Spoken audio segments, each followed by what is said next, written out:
Thank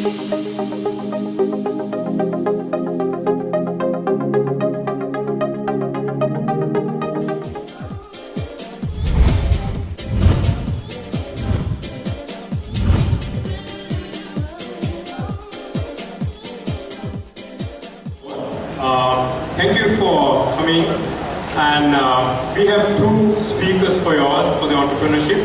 Can I have a show of hands of who are already entrepreneurs and already entrepreneurs? Okay. Thank you very much. So we have two main topics covered today. We have IP law and marketing. When I say marketing, one of my gurus are here. It's not going to be marketing only. He comes with a vast background. He teaches in 7 MBAs, and I can vouch for that they will actually come out with many insights that you can actually ask them. You can have a Q&A at the end, or when they're actually going on, so they will say what they are comfortable with. Okay. So I would like to invite Ms. Dinusha to take the stage and share with you on IP law.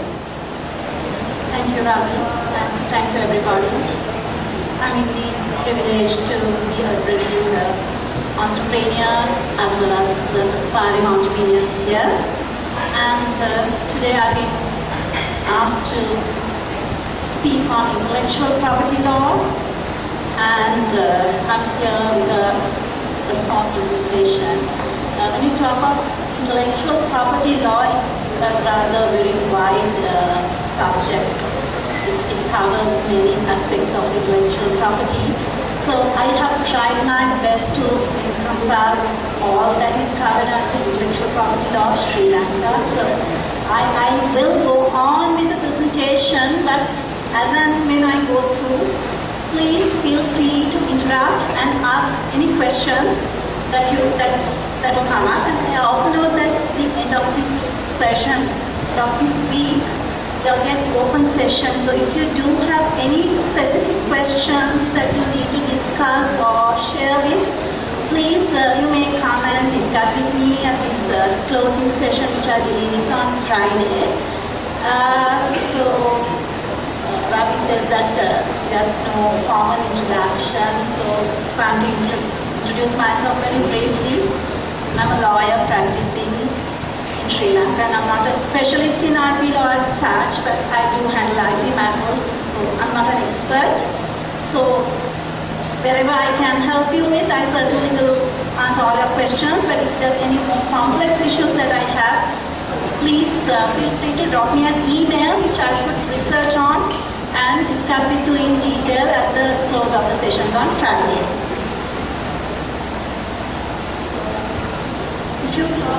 IP law, intellectual property, I'm sure all of you must be having some idea as to what intellectual property is. Intellectual property, quite apart from other property, is a property that relates to the human creativity. It's something that emanates through the intellectual capacity of human brain.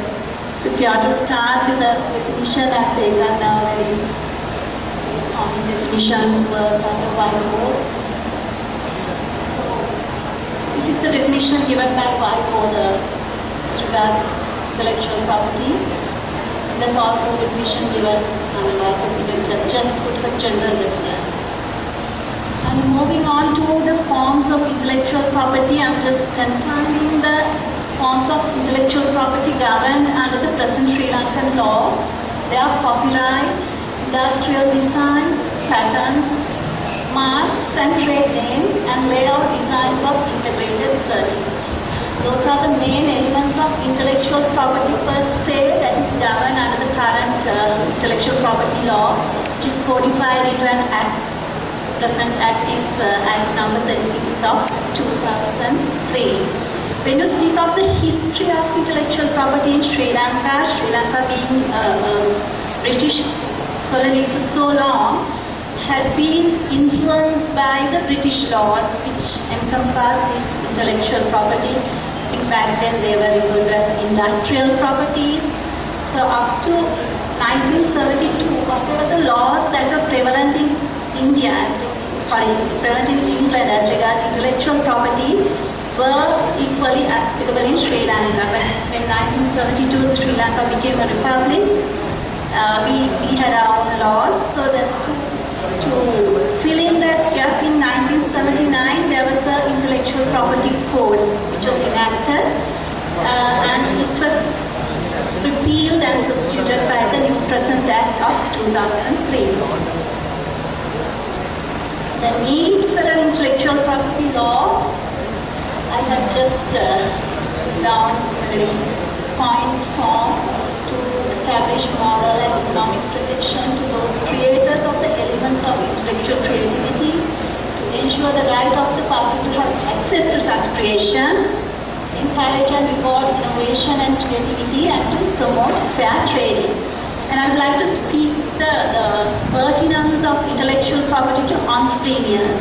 Because when you engage with this intellectual property law we speak of here confines to the industrial and commercial spheres. There could be other intellectual properties which extend to other spheres like spiritual, and that is not really covered by the intellectual property law in Sri Lanka or in other countries. The protection is awarded to the extent that it serves the industry and commercial activities. So when you are an entrepreneur or an aspiring entrepreneur, why intellectual property is important is that you, while engaged in your commercial and business activities, may either be a victim of an infringement of an intellectual property, or you may willingly or unwillingly infringe somebody else's intellectual property. So in either situation, it's like, you will be compelled to be driven into a complex situation with litigation and so many other complexities, because even if you take the infringement can even entail criminal sanctions like magistrate court inquiry, seizures, even up to the stage of imprisonment. So it's important as entrepreneurs to identify what these intellectual properties are and be sure when you engage in your commercial activities that you do obtain enough protection for your intellectual property, as well as that you do not infringe the intellectual property rights of the other. Speak of the statutory framework of intellectual property law in Sri Lanka as it is today. We have the law encompassed in the Intellectual Property Act number 36 of 2003, which covers to the most part all aspects of TRIPS agreement around 1994, and also the WIPO model. And the regulatory framework, the regulatory infrastructure is provided by the government through this institution by the National Intellectual Property Office of Sri Lanka, where you could register your marks, patents, industrial designs, design layouts, in various forms. And also whenever there's a dispute as regards registration, or claiming priority, the Director General of Intellectual Property has the right to hold inquiries and with a view to resolve the dispute. And also when it comes to the enforcement, whenever a dispute arises, it first goes at the level of Director General of Intellectual Property, who is authorized by law to incline to the matter, use his judgment, and to make a decision. But the parties are always free to appeal against such decision to the court. When I speak of court, the court having civil jurisdiction as regards intellectual property in Sri Lanka is the Commercial High Court sitting in Colombo. That's the Commercial High Court of the Western Province. It's established in 1996, specially for the purposes of commercial transactions, dispute resolution with regard to commercial transaction, and exclusive civil jurisdiction as regards matters concerning intellectual property law is exclusively aligned with the Commercial High Court of Colombo. And then the law also provides for certain criminal sanctions in the event of offences and infringements, where those enforcements are carried out through the magistrates' court, where the magistrates hold inquiries, they issue warrants, they issue orders for seizure of goods where there had been infringements as well as potential infringements. And also the Director General of Customs, when he performs his duties as regards exports and imports, are also empowered, like he has the power to look into the intellectual property related issues that come within his purview and to make decisions and take appropriate action. Now, if you do have any questions, please do feel free to ask. If you take the different elements of intellectual property one by one, I'll go through very briefly because that's what the time permits. If you talk of copyright, a copyright is a protection granted to certain intellectual property created in the forms of literary, artistic, and scientific work. It also extends not just to those works, but also translations, adaptations, arrangements, and other transformations or modifications. Now, if you take a drama, there could be an original version, and but one could make an adaptation of that.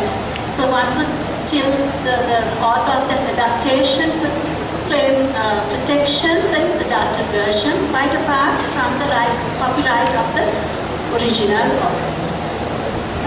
So those are the areas where the protection under copyright extends. And copyright it involves two kinds of rights. One is the economic right, where by virtue of your copyright, where you are entitled to derive an economic benefit. So, owner of copyright under the economic rights has the power, exclusive right to reproduce his work, translate, adapt, arrange, or do other modifications, to distribute it to the public, to import and to display, to perform, broadcast, all that. Quite apart from that, and what is interesting is the economic rights of a copyright can always be transferred or sold. You can sell your copyright to another party, and you may be the author, but you may sell your right for publication to another party, because now always the writer of a book is not always the publisher.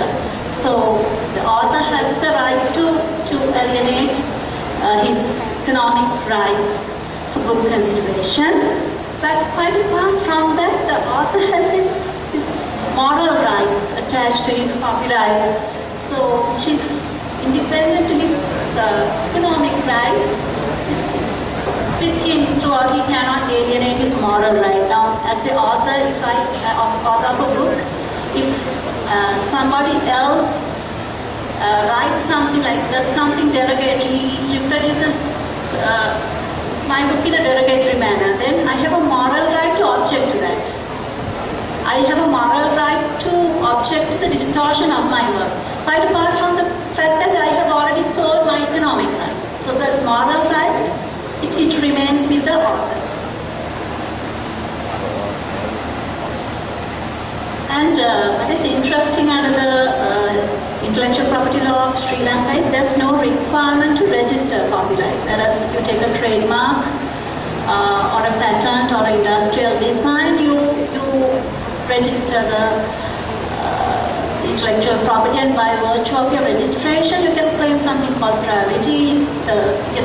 The owner recognized in law is the person who makes the first application for registration. But copyright is a right that derives by operation of law. There's no provision mandating the registration of a copyright. So wherever you assign transmit, that's a private arrangement between the parties. So as the owner, you can grant license to another party to carry out any one or other rights that ensue as you being the owner. And also you may grant license to many parties as long as you are not restricted by an exclusivity clause in any of your license agreement. If you enter into an exclusivity licensee agreement, your arrangement is with that licensee only. But if you do not have any exclusivity clause in your license agreement, you can issue many license agreements in respect of your original work. Then we are coming to industrial design. These definitions are definitions given in law, so I cannot say that they do always make perfect sense, but I have put them as it is given in the Act because that I thought was more pertinent. The definition given is to industrial design is any composition of lines or colors or any three-dimensional form, whether or not associated with lines or colors, that gives a special appearance to a product of industry or handicraft and is capable of serving as a pattern for a product of industry or handicraft shall be deemed to be an industrial design. So if I just put a few lines and make some design, okay, it could be an industrial design, provided that it comes within these conditions. It has to be a new industrial design. It should not be a reproduction of an existing design or a substantial portion of an existing design. And it should not have been made available to the public anywhere in the world. And so that's one. So then also the industrial design is, I must say, is a very tricky area because the distinction when a dispute arises is very thin. Because in my experience, I had a situation where there was a dispute regarding aluminium extrusions used for windows. I think those are used on those windows, the window frame made of aluminium. So it took quite a substantial time for us, and we went to about 5-6 consultations for us to identify the demarcation between these. Like the demarcation is very narrow. So like the intellectual property law has various definitions, but when you put it into practice, you come up with various impracticalities as well. So when we talk of protection as regards industrial design, the protection accrues to the owner of the industrial design. So if you speak of the owner is the one who creates the industrial design. So where there had been more than one person, like who have created a industrial design as a result of a joint exercise, they become the co-owners of the industrial design. The person who first makes the application for registration of the industrial design is the person who is deemed in law as the owner, the owner having the right. Because one may have had, like say, I design a triangle for the purpose of the industry of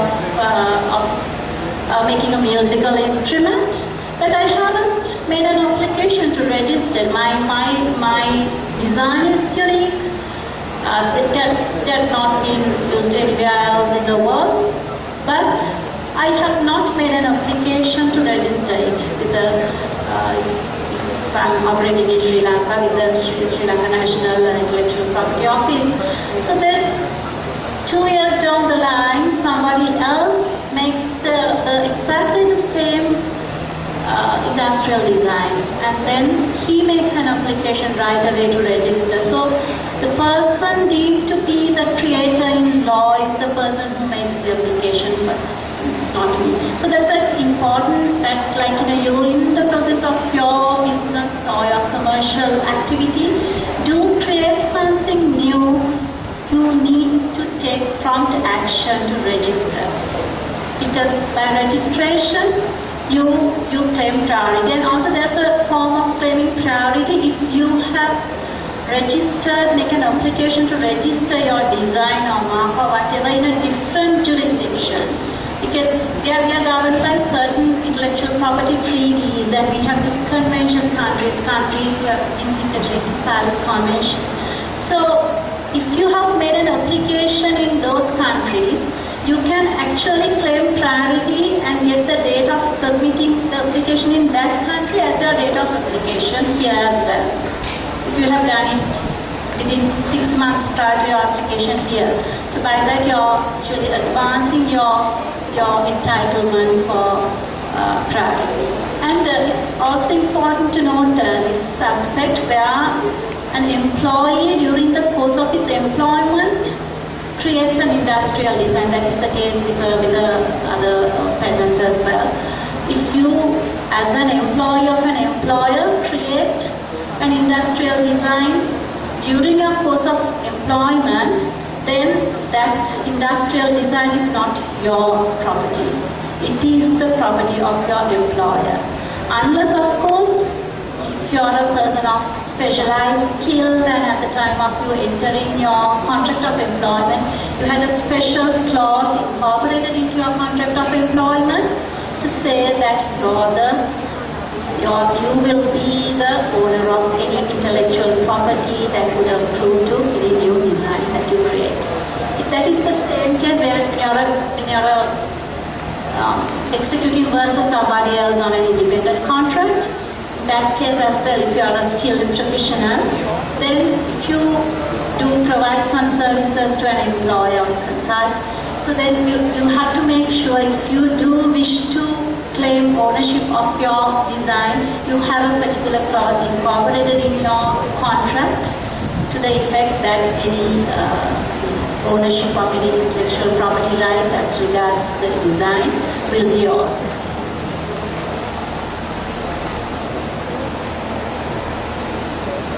And registration of industrial design, the provision for registration of industrial design in Sri Lanka, you have to make an application in a prescribed form together with many specimens of your designs and with the prescribed payment to this office, which is situated at Vijayabhadra, the place where the registrar of companies is. It's the same building, Samagam, on the 3rd floor you get this office.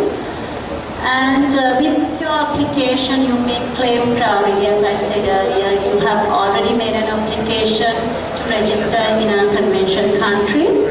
And when you do submit your application, the Director General peruses your application and it's like whether your application should be accepted or rejected, or whether it should be accepted with certain modifications. And even when it's rejected by him, he gives reasons for that, and you can make representations, and you may come to some consensus where you do some changes, some modifications, and then proceed with the application. And it's also these applications, once the Director General accepts for processing, the registration are published in the Gazette. That's for other interested third parties to see and, if necessary, object. Because the Director General himself carries out a search to see whether you are infringing somebody else's right already granted, if there is any similar or identical designs available. But quite apart from that, once it's published, any party interested who feels that if this registration should be opposed to can come forward and object. And at which point there's a commencement of an inquiry, because the applicant is requested to submit his observations in writing. There will be several sessions of a hearing, and the Director General makes a decision in light of the objections raised by the third party whether or not this design should be registered. So any party aggrieved by such decision has a right to appeal to the Commercial High Court and obtain a judgment of the court. Industrial design is originally granted for a period of 5 years. The registration is in force for a period of 5 years from the date of submission of the application, and it could be renewed for further 2 instances of 5 years each. So altogether, if you do wish, the maximum time of registration, the protection you can get is 15 years. You cannot have a registration in force eternally. I think the logic behind it is the industrial design keeps changing over the years because the industry and the technology keeps growing. So that is the logic behind this 15-year limitation for protection. The rights of a registered owner of an industrial design are those to reproduce his industrial design or to embody it in any product, and to import or for sale, sell or use a product embodying his industrial design, or to stock for the purpose of offering the sale, selling or using a product embodying the industrial. This stocking is also, I think, as entrepreneurs you should be aware, because in intellectual property law, the use of an intellectual property also includes keeping stocks of intellectual property. So the one who has the right to stock industrial design or whatever intellectual property is the owner alone. Without the owner's express consent, if you stock his industrial design or any product that embodies that industrial design, that can amount to an infringement. So you have to be very careful, because now forms of trading and all, you may come out in an unanticipated situation where you're suddenly found guilty of an infringement, where you have unconsciously stocked the goods that embody somebody else's industrial design. As the registered owner, you can assign or transmit the registration itself, and also you are entitled to enter into license agreements, licensing many parties to use and sell, import or introduce, do whatever other rights pertaining to your industrial design.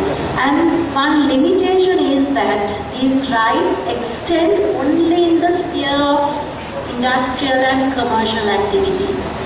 You cannot have your industrial design used in other like say charitable, so that doesn't per se come within the scope of the intellectual property act. Even if you do use in a manner of infringement, still may not strictly come within the definition of an infringement. Another important aspect of intellectual property is patents, and in fact it's my favorite because it deals a lot with human innovation. Not that everyone can create a patent, not that everyone can register a patent. Only those very special people with a lot of human intellect and creativity become the owners of patent. Patent, to register patent must necessarily have an invention, but not every invention is patentable. So that invention should relate to any product or a process. So that invention could be a product itself, or it could be a methodology used to create a product, to make a product. And an invention is patentable if it's new and if it involves an inventive step and it's industrially applicable. However, there are certain exclusions even in our law. Some inventions like discoveries, scientific theories, mathematical methods, plant, animal and other microorganisms, schemes, rules or methods for doing business, performing purely mental acts or playing games, methods for the treatment of human or animal body by surgery or therapy, and diagnostic methods practiced on the human or animal body. But this doesn't mean that if you do create a product to treat the human or animal body like a certain medication, that is patentable. What is not patentable is the methods, the diagnostic methods or the methods of surgery or therapy. And an invention used for utilization of special nuclear material or atomic energy and atomic weapon, and inventions which could harm public order and morality are not patentable. And the right to a patent shall always belong to the inventor. Where two or more persons have jointly invented, the right to a patent shall belong to them jointly. Where two or more persons have made the same invention, which is rather unlikely, but it can happen. The person whose application has the earliest filing date, or if priority is claimed, the earliest validly claimed priority date, shall have the right to patent. As I told you earlier with respect to industrial design, if you come up with a new invention, I'm sure there are quite a bit of entrepreneurs and aspiring entrepreneurs, and among them I'm sure there could be a few inventors as well.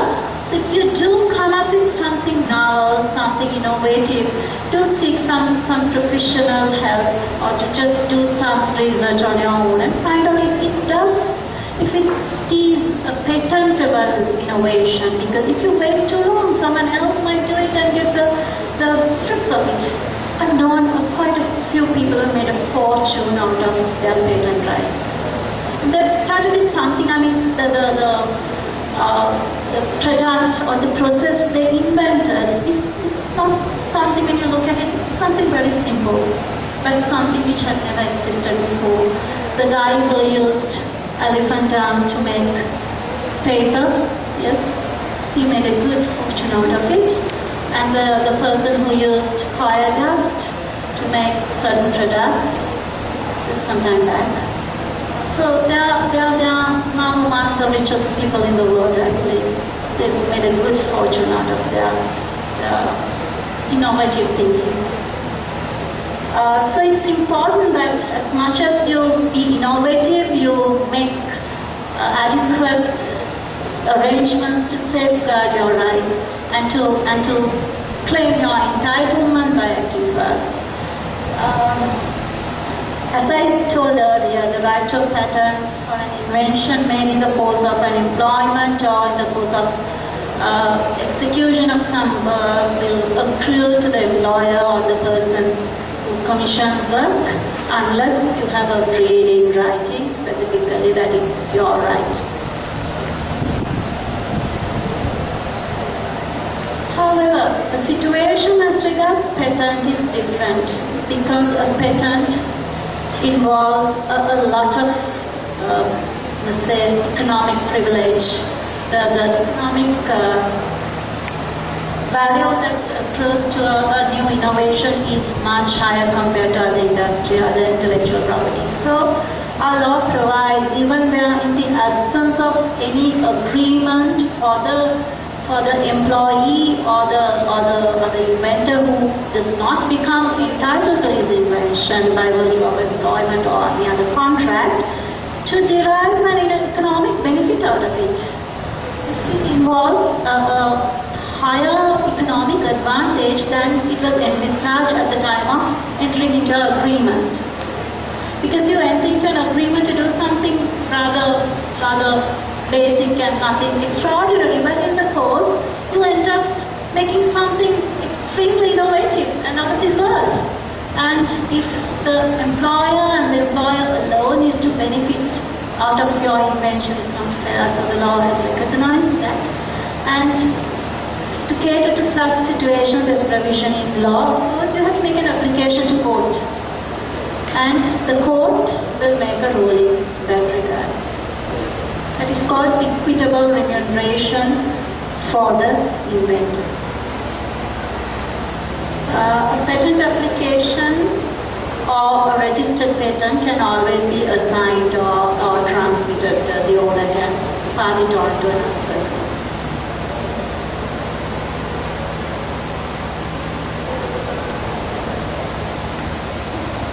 Registration of a patent. A patent could be registered in Sri Lanka by submission of an application for a grant of a patent to the Director General of Intellectual Property, like in other cases.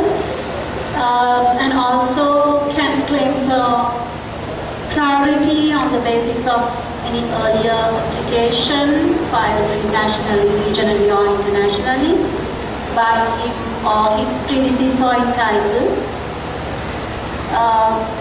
in any convention state.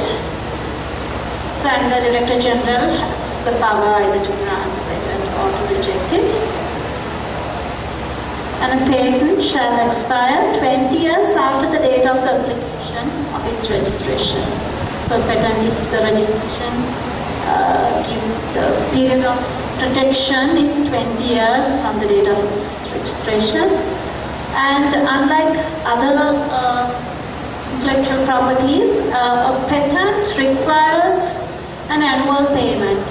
The first 2 years after registration, you have to do your first annual payment, and then you have to keep on doing it every year. Or there's always provision that you can pay for the whole or part of 20 years at the very beginning, at the time of registering the patent, because the patent involves a lot of economic benefit. There's a lot of fees also involved. And the owner of a patent shall have the exclusive right to exploit the patented invention, assign or transmit, or to conclude license contracts. However, this right is subject to certain limitations because these patent, the right of exploitation is limited for industrial and commercial purposes. You cannot exploit your patent for scientific research. Cannot do it because your patent is granted exclusively for commercial and industrial transactions. That does not itself give you the right to make a. Of course, if it does help scientific research, it could be made use of, but not as of a right. You have to go through your proper channel. And also does not prevent a prior manufacturer or licensee from exploit. There may be a prior manufacturer who has not registered. It does not itself, by itself, does not prevent you, but you may go to court and challenge. But by the very reason of you having it, you cannot prevent a prior manufacturer. This is not a prior owner, prior manufacturer or a licensee.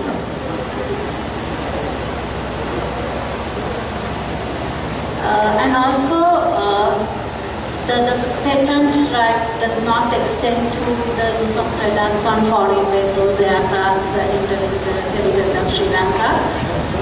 Because they are the temporary entering the territory of Sri Lanka, and also does not extend in respect of articles put in the market by the owner of a patent or by manufacturer under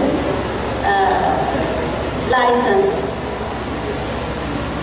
And also, where a unique feature of the law is that as regards a patent, a third party can always make a direct application to the Director General of Intellectual Property to obtain a license as regards a patent.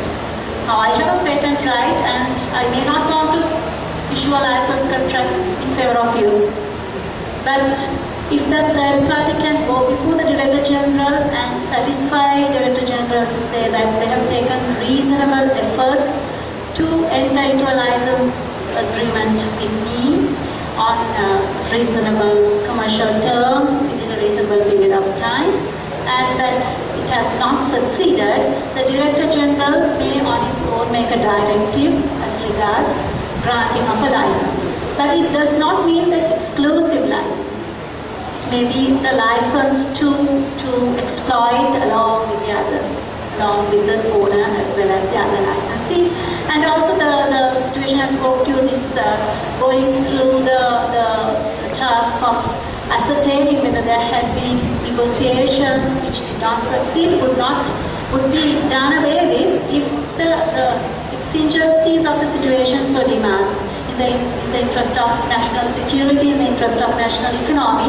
Even where there had not been any negotiations for a licensing, the Director General may issue a direction for a licensing, but of course on limited scope. That's not an exclusive, like such licenses are limited in scope. So it could be for a specific purpose. Exploitation also could be for a specific purpose, and duration for a specific period of time, not too long. And granted for the purpose of supply to the domestic market. And are non-exclusive. You can never issue, the Director General does not have the power to issue exclusive licenses. Then if we talk of, I think I'm running behind the time of not hereby. So I'll quickly go through marks, trademarks and trade names. I think those are the most commonly used intellectual property devices. A mark means a trademark or a service mark. It could be used in respect of either goods or services. Trademark means any visible sign serving to distinguish the goods of one enterprise from those of another. Service mark means the same, but distinguish the services of one enterprise from the other. And a trade name means the name or designation identify the enterprise of a natural or legal person. The exclusive right to a mark is to be acquired through a registration. Once you register your mark, you are the only person who can use that trademark or service mark. And it is registerable if it's admissible. So what makes a mark inadmissible? The mark becomes inadmissible because you can't use, there are certain exclusions given under the law. The trademark should not conflict with the certain, it should not have the name that has a geographical name or a name of a certain territory or names of some national or security interest. And also it becomes inadmissible by reason of third party rights. If any third party has any similar or identical mark which is likely to mislead the public or to cause confusion among the minds of the public, then by that reason also trademark becomes inadmissible. Registration of a trademark is once again the person who first makes the application for registration or claims the first valid priority is the person deemed as the person entitled to the registered mark. So it's the same procedure, you can claim priority, and also you can claim temporary protection if within the preceding 6 months, if you have presented your goods or services at an international exhibition or international recognized exhibition, you need to submit some proof and claim priority. You can backdate your priority to that date. It's the same procedure actually followed. The Director General may on its own refuse or you can make representations and proceed with the registration subject to certain conditions. And also third party, once the trademark application is published in Gazette, a third party can come forward and file a notice of opposition if he feels that by registering of his mark, his right regarding his mark will be infringed. So in that case, there will be an inquiry held and there's a right of appeal to the Commercial High Court. And also once registered, registration certificate is issued to a trademark, and also there's a publication in the Gazette. And a trademark is, registration is valid for a period of 10 years from the date of submission of your application, and could be renewed for consecutive periods of 10 years and infinity. There's no limitation. So after every 10 years, it's just a matter of paying the renewal fee and proceeding with renewal. And also a registered owner is entitled to add or alter his registered mark. With the passage of time, the need may arise for you to do some modification, but not in a substantial manner. You can always do it with the leave of the Registrar General. So these are the rights of register. You can always use. Once registered, you can use that little R within a circle next to your mark. Yeah, that only once you get a certificate that assign or transmit or control license. And your registration of your mark does not give you the right to interfere with any bona fide used by third parties for mere identification or information purposes. If somebody else uses the same trade name or service name for any other purpose, not for commercial or business purposes, but for purposes of identification or information, then you cannot challenge that. And also that usage should not confuse or mislead the public. And also there could be certain goods locally manufactured, imported and all, that which, like I told you, which use the same name but not registered, but by usage they do have acquired some rights.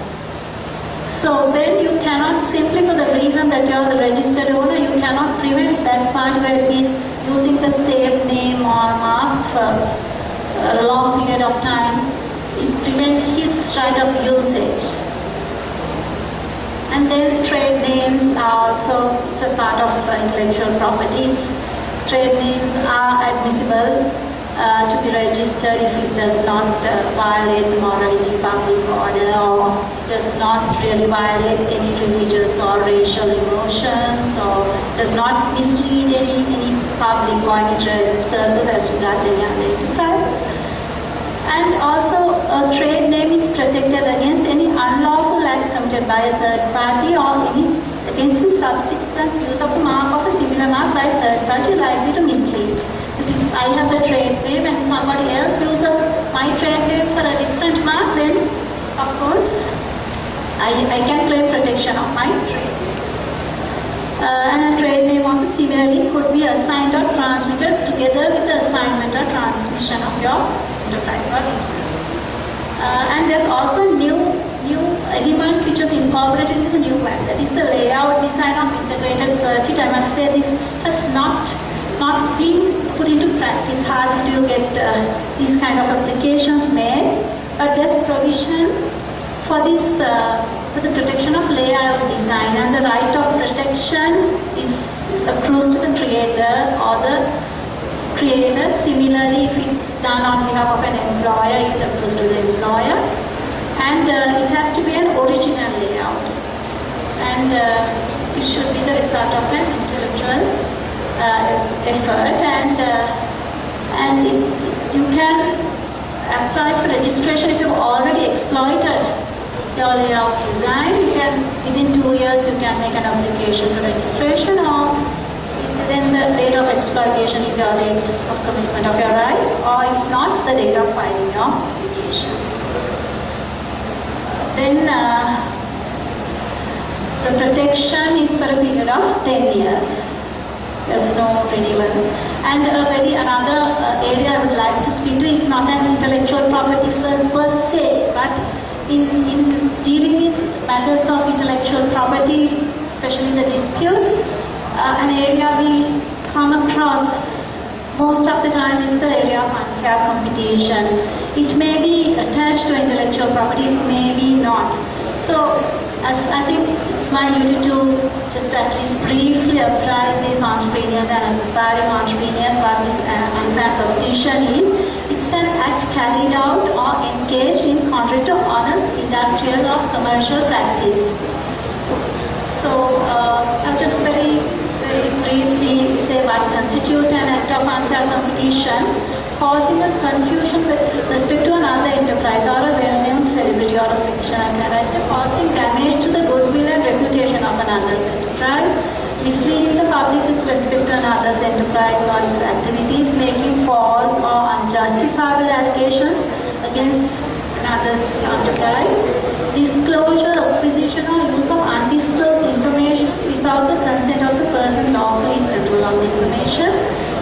So this unfair competition is the more widely practiced area under intellectual property law. I wish I had more time to explain with some examples, but in the time allocation I've already exceeded.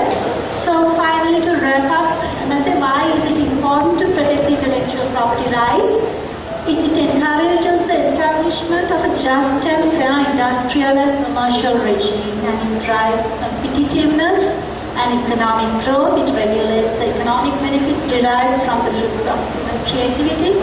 It encourages innovation and rewards entrepreneurs. It ensures just and equitable development. Thank you very much.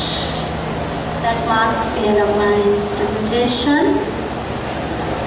Do you have any questions, or would you like to forward me any questions? If you do wish, you may forward an email to your organizing committee. You can forward it to me.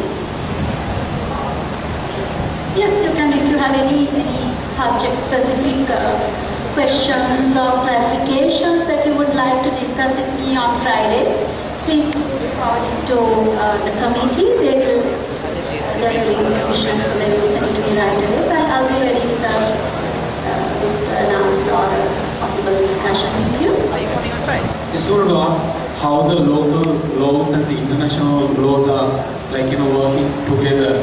As an example, let's say I create something, or someone here in Sri Lanka creates something, and someone who's residing internationally or somebody from another country uses part of our creation or uses the whole creation that we created and do something. So how do we get about that kind of situation? Yes, unfortunately, the registration process, even in my view, should be a globally accepted process.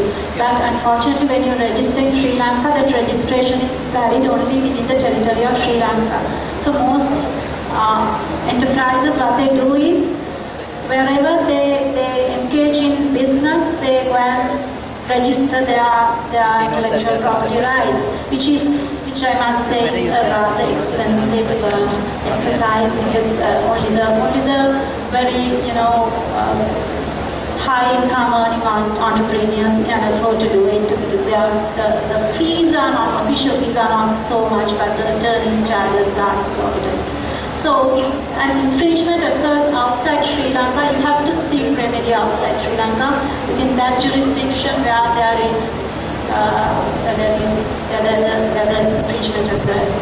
But I believe with the expansion of laws and treaties and the international trade regime becoming one village, hopefully in future we should have systems where we could do enforcement also in a more unique manner all over the world.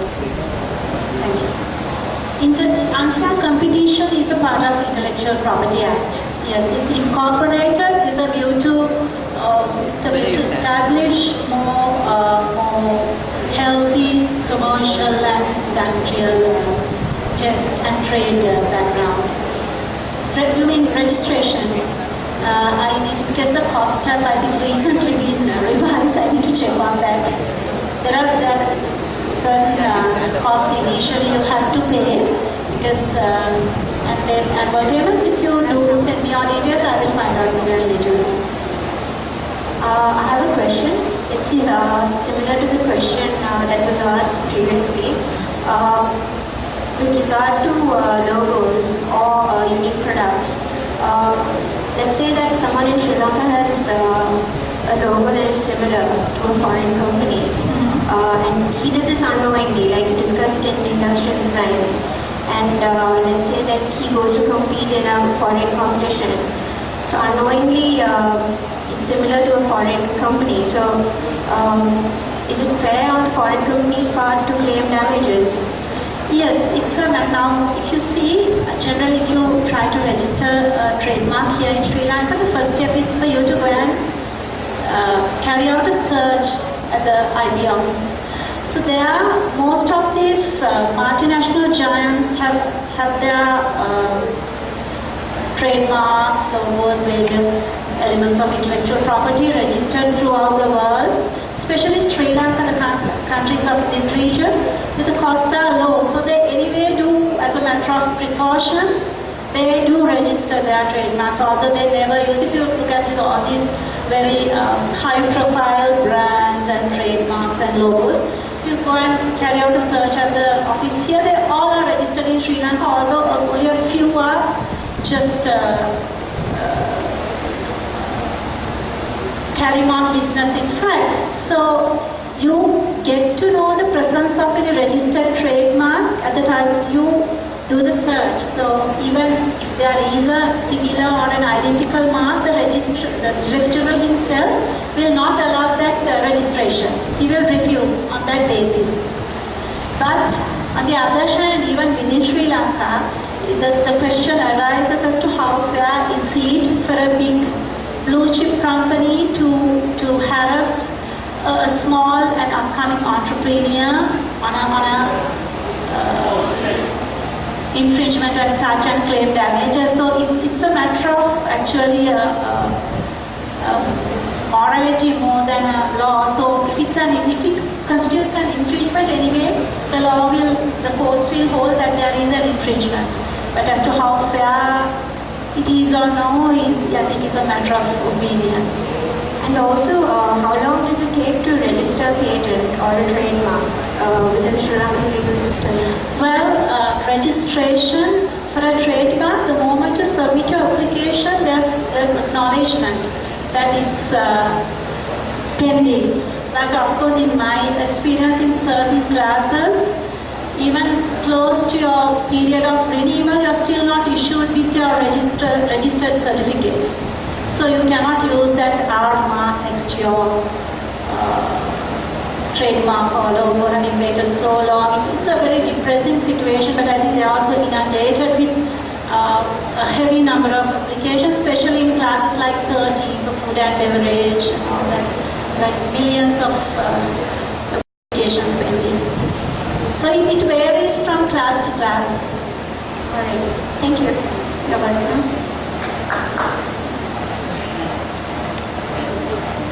I presume that there's no more questions. So thanks so much for your patience, and I hope I could deliver something to you. If you do have any questions, please do feel free to forward a small written note. And thank you very much, and enjoy your next session. Have a very competent gentleman here. Thanks very much.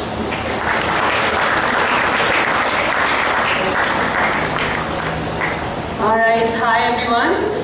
Those of you who were here yesterday would probably have an idea of why I'm up on stage right now.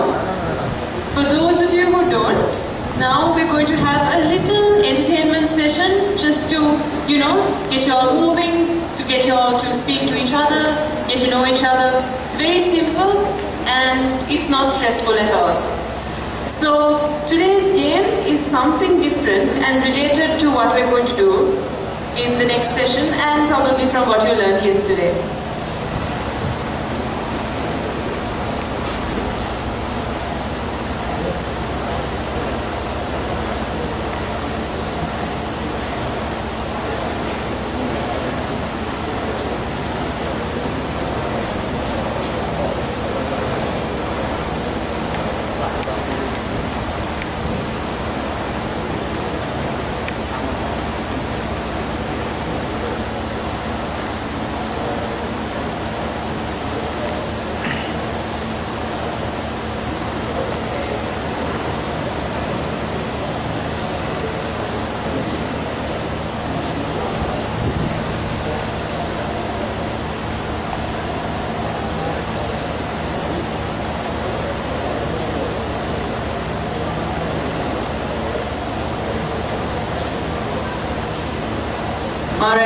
a glimpse of what Google for Entrepreneurs Week is.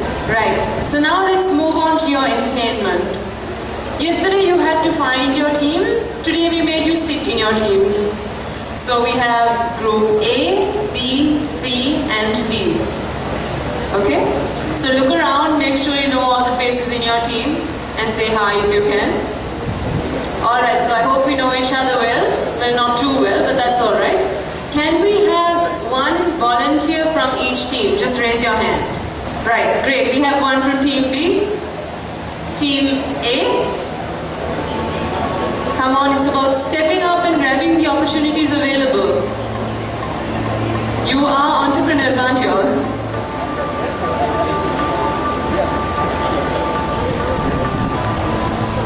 Come on, it can be anyone. It's nothing complicated. Alright.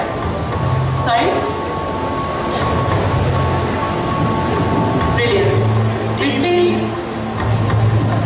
One person. Alright, great. So the entertainment team will give you a ball.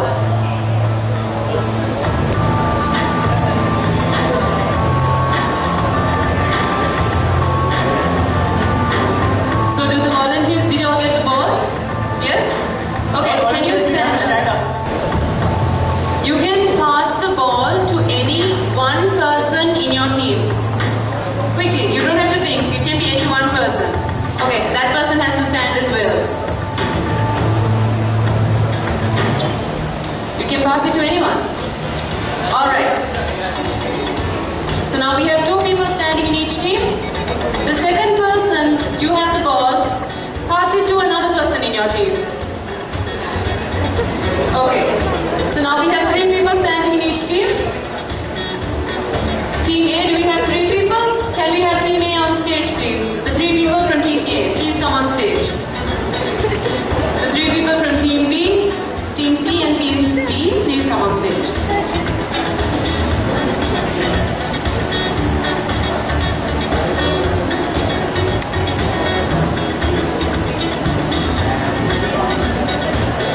Right, so you all can turn your attention to the projector. Today's game is called product marketing. These are your rules. So now we're going to give you a few cups and Hanif is going to demonstrate what you have to do as I speak. So you have to first assemble the cups such that the red cup is at the bottom. So you guys will have to assemble the cups and make sure the red cup is at the bottom. Hammer it once. Yeah, don't forget to hammer it, okay? That's very important. Second, you need to take off each cup one by one from the top and keep placing it at the bottom till the red cup comes back to its original place right at the bottom. Clear? So the fastest team to do this will win. But why do we have three people up here? It's simple. So you will now get a bag of cups. We want one person to receive it. So can we have you all standing in a line? Each team in a line. So decide who, don't open the bag. Decide who is going to assemble the cups. Which person is going to take each cup and make the red cup come back to the bottom. And the third person has to disassemble all the cups one by one and put it back in the bag. So you all have 10 seconds to decide who's going to do what. So basically what you guys have to do is that you have to appoint one guy to assemble the cups. So as you can see in the bag, the cups are not assembled. So one guy will have to assemble it as soon as possible and then pass it to the next guy. The next guy will then have to do what I just did. The red cup has to come right to the bottom again. We basically move the white cup one by one, the red cup comes on top and then you bring the red cup right to the bottom again. That's what team number 2 will do, as in team member number 2. Once you're done with that, you have to pass it to your other member, who will have to disassemble it again and put it back in the bag. The first team to put it back in the bag by disassembling it wins. Not four white cups. You all can't start now. You can't start now, Disassemble your cups. No cheating allowed. So let me repeat it once more. All of you, you have just one guy who will have to assemble it. Guy number 2 will have to do what I showed you. Guy number 3 disassemble it. And guys, listen. Participants, very important is that you take one cup at a time. If you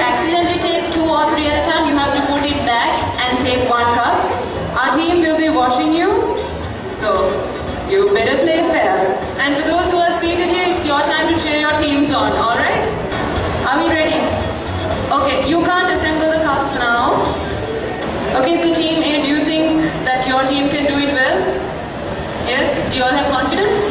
Yeah, sure. What about team B?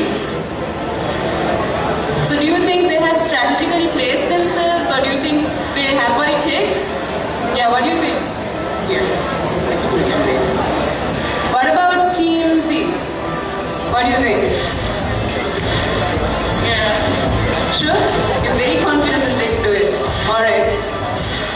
Team D, what do you have to say about your team? Do you think they can win this challenge? That gives it all, I guess. Alright, teams, are we ready? Teams, are we ready? You cannot assemble the cups now.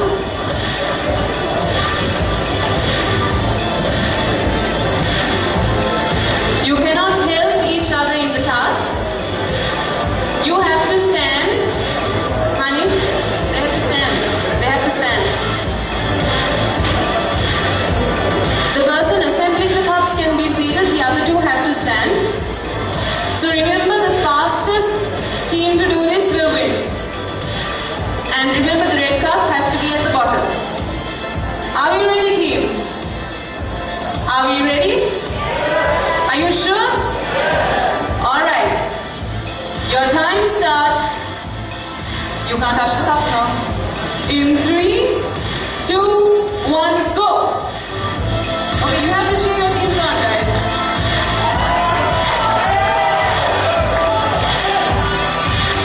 Make sure you take one cup by one.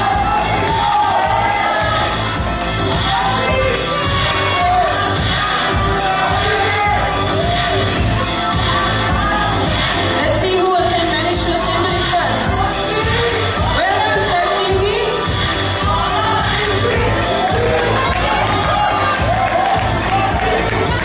You have to take one cup at a time. No cheating involved.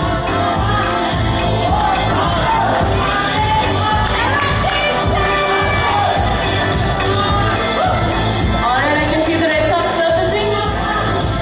They need some more motivation, you guys.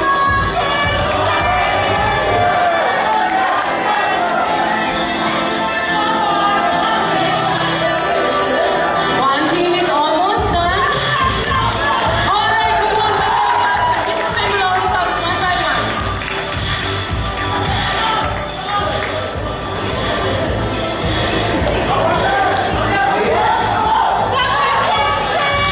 Two teams have finished. Alright, all three teams have finished. And we have a winner.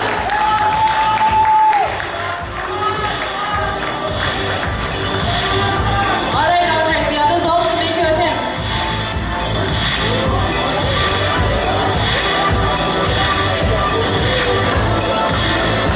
Brilliant job, ladies and gentlemen. Please give them a round of applause.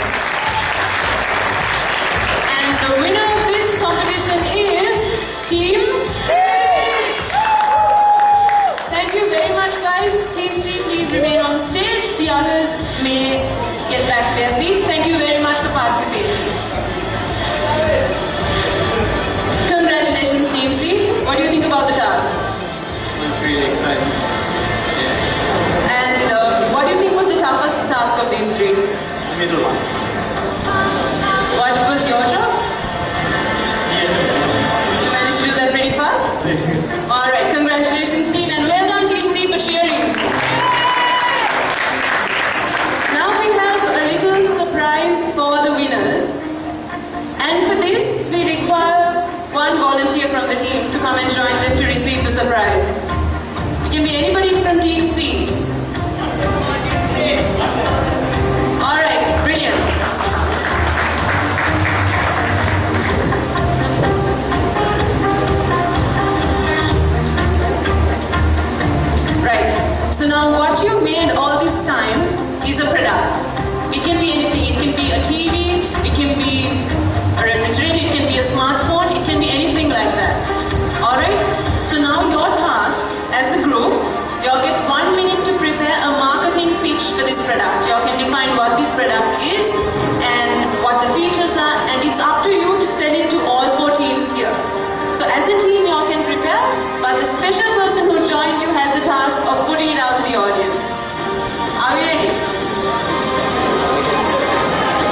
him luck. You can give him all the pointers, but you'll have to stand beside while he presents. What's your name, sir? I'm Oshan. Alright, the mic's all yours. Do you have any mobile phones with you, sir? So, what are the features that it has? A camera, a smartphone, apps, right? So, do you need any mobile phone that is so much customizable? You can choose your camera, what you ever need. It's so simple.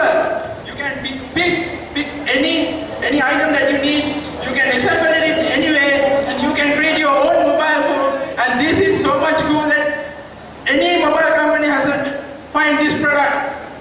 You can build any device and make your mobile phone and to any price. You can remove it. Okay, this is half price. Okay, like that. It's so much good, right? Anybody want to buy it? Sure, right.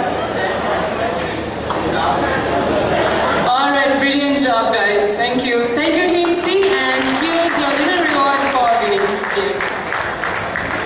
So how many of you all would buy this product? Except from Team C?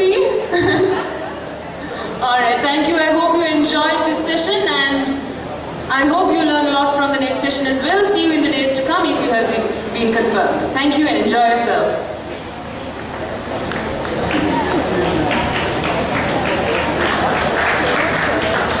Thanks, Anushi and team.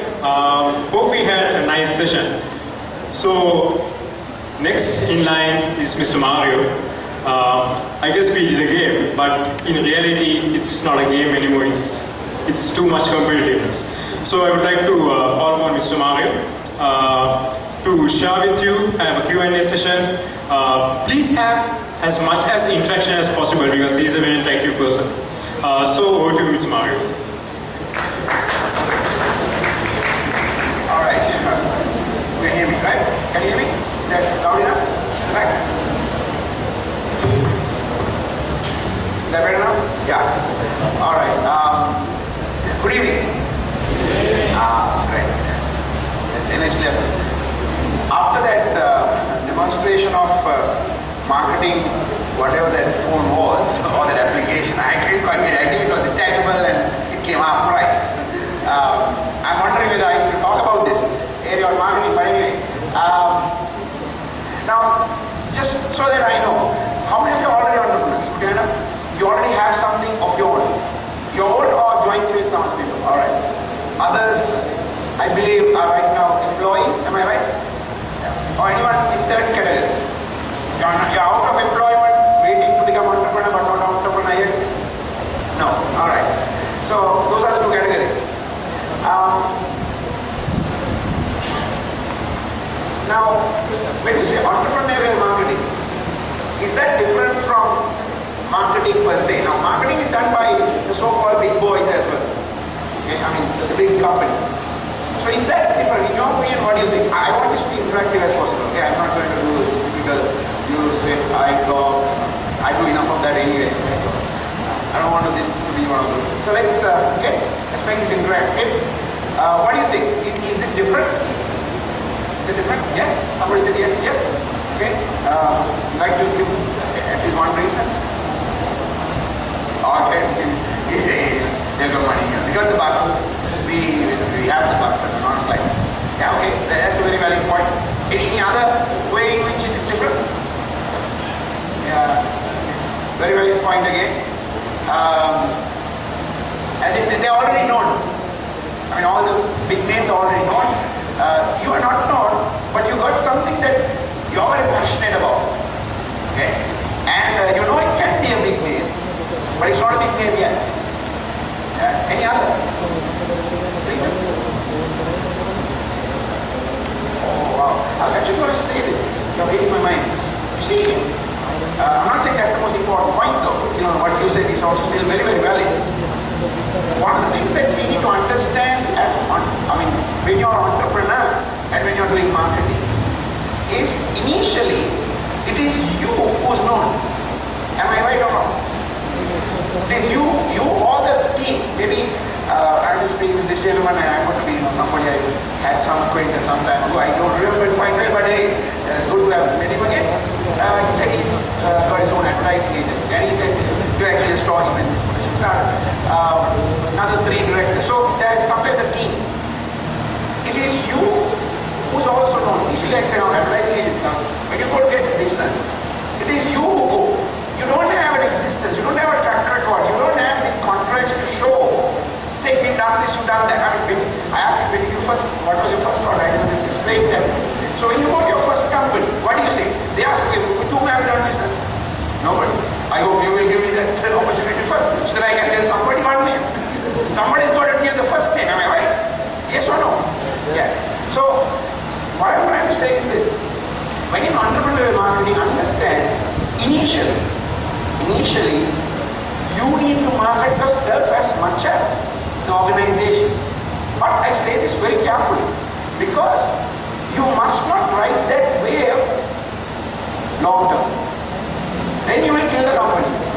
If you try to become the, I'm not going to mention names here, but I know of people where the organization has become their individual. And if that individual leaves, there's no organization. So you don't want to be building such an organization. And there's another danger of that. And that is, when you do it that way, you will have to slog it out every day. You understand what I mean by slogging it out? You will have to do the number. You will have to meet the clients. You will have to get out there. You see, entrepreneurs eventually have to get into a state where other people work with you. Yes or no?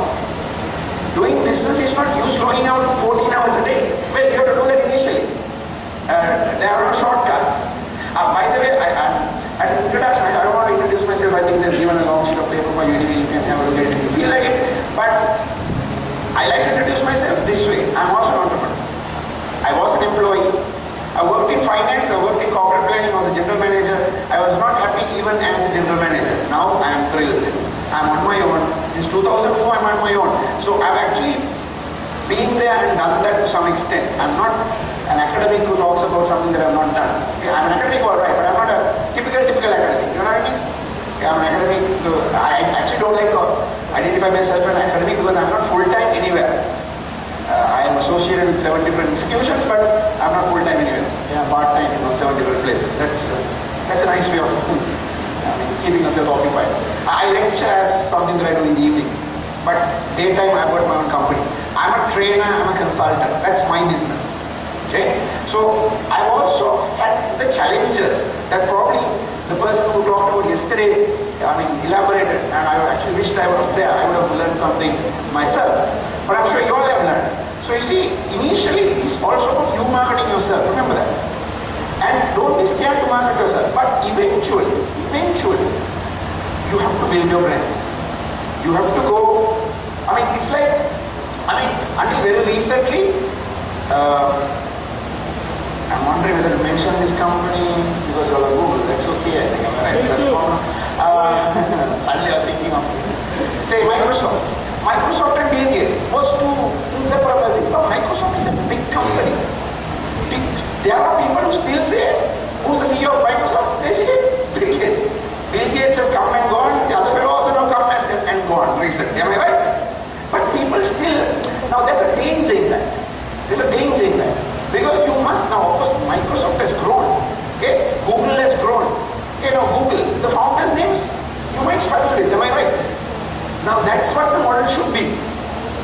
That's what the model should be eventually. Because your company brand name must market itself. You must just stand in the background, reap the rewards. Other people must work for you. I know that's a very capitalistic-like statement to make. But that's why you're slowing down anyway in the initial instances. You want to build a company that can stand on its own 2 feet, and for you to just monitor and pay, see the dividends.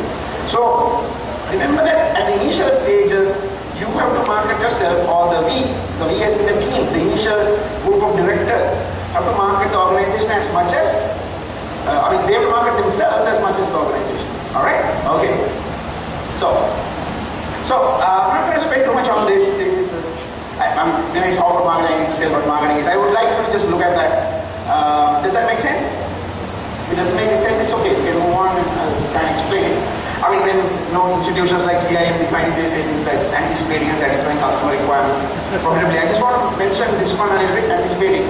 That is, marketers create needs. They create needs. They don't only satisfy existing needs.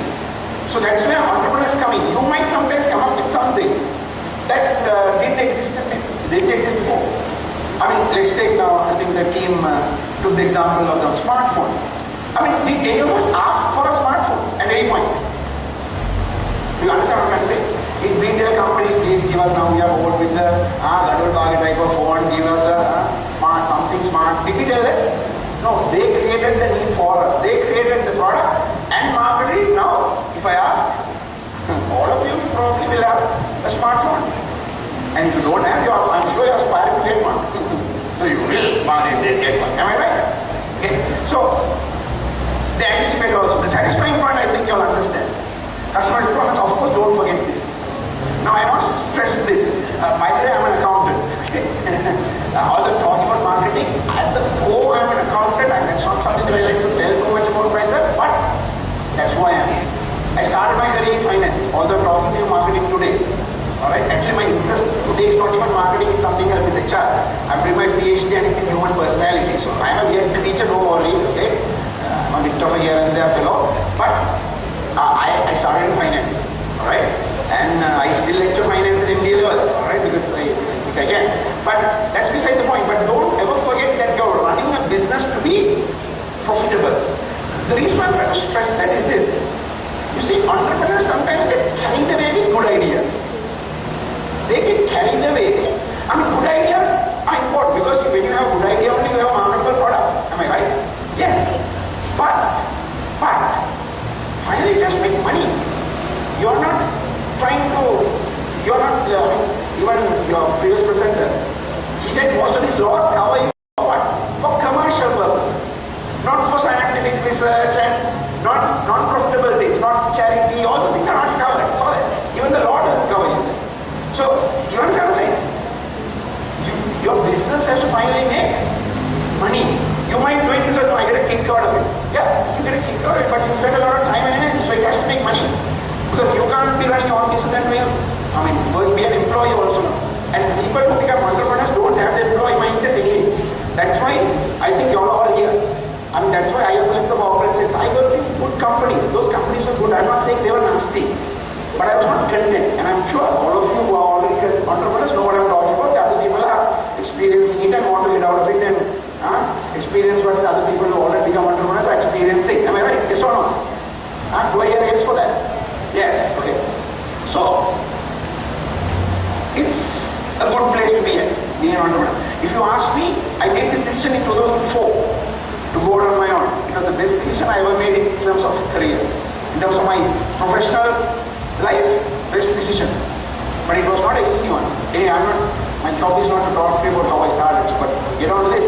But remember, don't get carried away with a good idea if you don't look at the profitable side of the business. Anyway, I think there's a separate speaker who's going to talk, and somebody that I know who lectures with me in another institution. And I think he'll touch on it very well, so I'm not going to tread on his toes. But don't forget, even in the marketing definition, the word profitability is there. That's what I'm trying to stress. In other words, what I'm trying to say is, just for the sake of relationship, don't go on giving, things and then later, lose out. Everything you do, you must do what is called a CBA, cost-benefit analysis. What is the cost of doing this? What is the benefit of doing this? Even if there's no direct benefit now, there must be a benefit long-term. If you can't at least see a long-term benefit, you need to be very careful. Unless you want to call it a CSR and do it. I believe the Google Entrepreneurs Week is a part of CSR of Google, am I right? Then you call it CSR and do it, that's okay. Right? Now, they have not charged you for this. That means it's a part of their CSR. But you must not mix your CSR. You can do CSR only when you have money as much as Google. You can't start doing CSR. Okay? Other people, you wish that other people do CSR for you. But when you are as big as Google, you can do CSR. Then keep CSR separately, keep business separately. Don't mix this up. Okay? It's a conscious decision to do CSR. For people who are wondering what is CSR, corporate social responsibility. I'm not going to go into that. If you're not very familiar with the concept, I suggest you Google it. Alright? I'm not playing to tell you all this. I'm just, that's my natural self. That's how I deliver this. Okay? I'm not paid at all.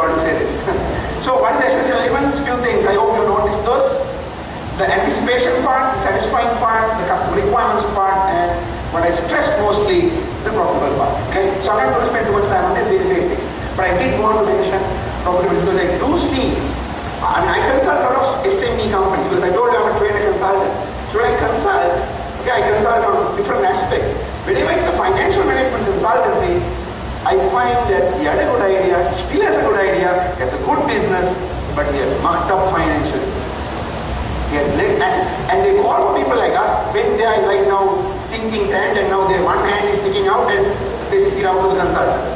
And then it's difficult. It would have been far better had they sorted things out. I mean, I was privileged enough to consult one company recently and now I've kind of finished that consultancy. They didn't have problems. Very rare they call consultants. They say, they are okay, but we are just too comfortable in our okay. Tell us. Very rarely companies come to you like that. And they had money. They have money. So when this was a company where I saw fixed deposits. You don't see fixed deposits in companies, you see fixed deposits in individuals. These guys had so much of money, they had they were a UI company, they had fixed deposits in foreign currency.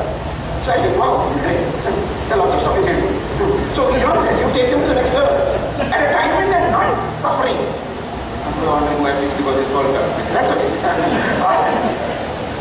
So we'll talk about startup marketing, alright? Initially, try to do this. You heard the phrase, don't bite off more than you can chew, am I right? Don't bite off more than you can chew. So it applies here as well. You're small, initially focus on a few companies. Try to get a few organizations, work your way, and what is called WOM marketing. But some people call it work marketing, it's not word, that's not art there. Which is called word of mouth marketing, will work for you. Because if you do well with, especially one of these big boys, I say boys not in the gender bias, but it's a big girls we like, but common is normally what. So I hope none of the females will get offended by me saying big boys, okay? Right? So a small group of customers to focus on initially. Don't try to reach too many customers that cannot be properly serviced. Meaning, if you try to broad base your customer base initially, you don't have the resource strength. Especially from a human resource perspective, you don't have enough people to do it. So don't try. You will do half-baked stuff, but there's a temptation. There's a temptation where you feel, they are showing some interest, let's go there. Then you went, do that too much, you don't service anybody properly. I must admit, the company that I started, actually when I start now, the company that I'm involved with now is the company that I started the second time round. The first one I started with a partner in 2004. Now, in 2011 I registered another company, of course in that registration he is not there. I'm not fallen out with the guy, he's okay, but sometimes if you work together, that's another area that you need to keep in mind. I think a very important one at that. How do you select your partners? Anyway, that's not my topic today, so I will not go there. But we could possibly discuss some of this stuff.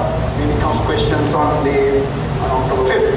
But see, it's a person that I still, value as a friend. But sometimes when you do business together, when money comes in between, there are sides to the individual that you see which you didn't see before. He also, I'm sure, may have seen things like that about me. I'm not saying I'm the good guy, he's the bad guy. I'm not trying to say that. But, so you have to be very careful about how you select your partners also. Just because they were your best buddy, they may not be the best business partner. So, hey, I'm not going to go into that, but it's something that you need to keep in mind, alright?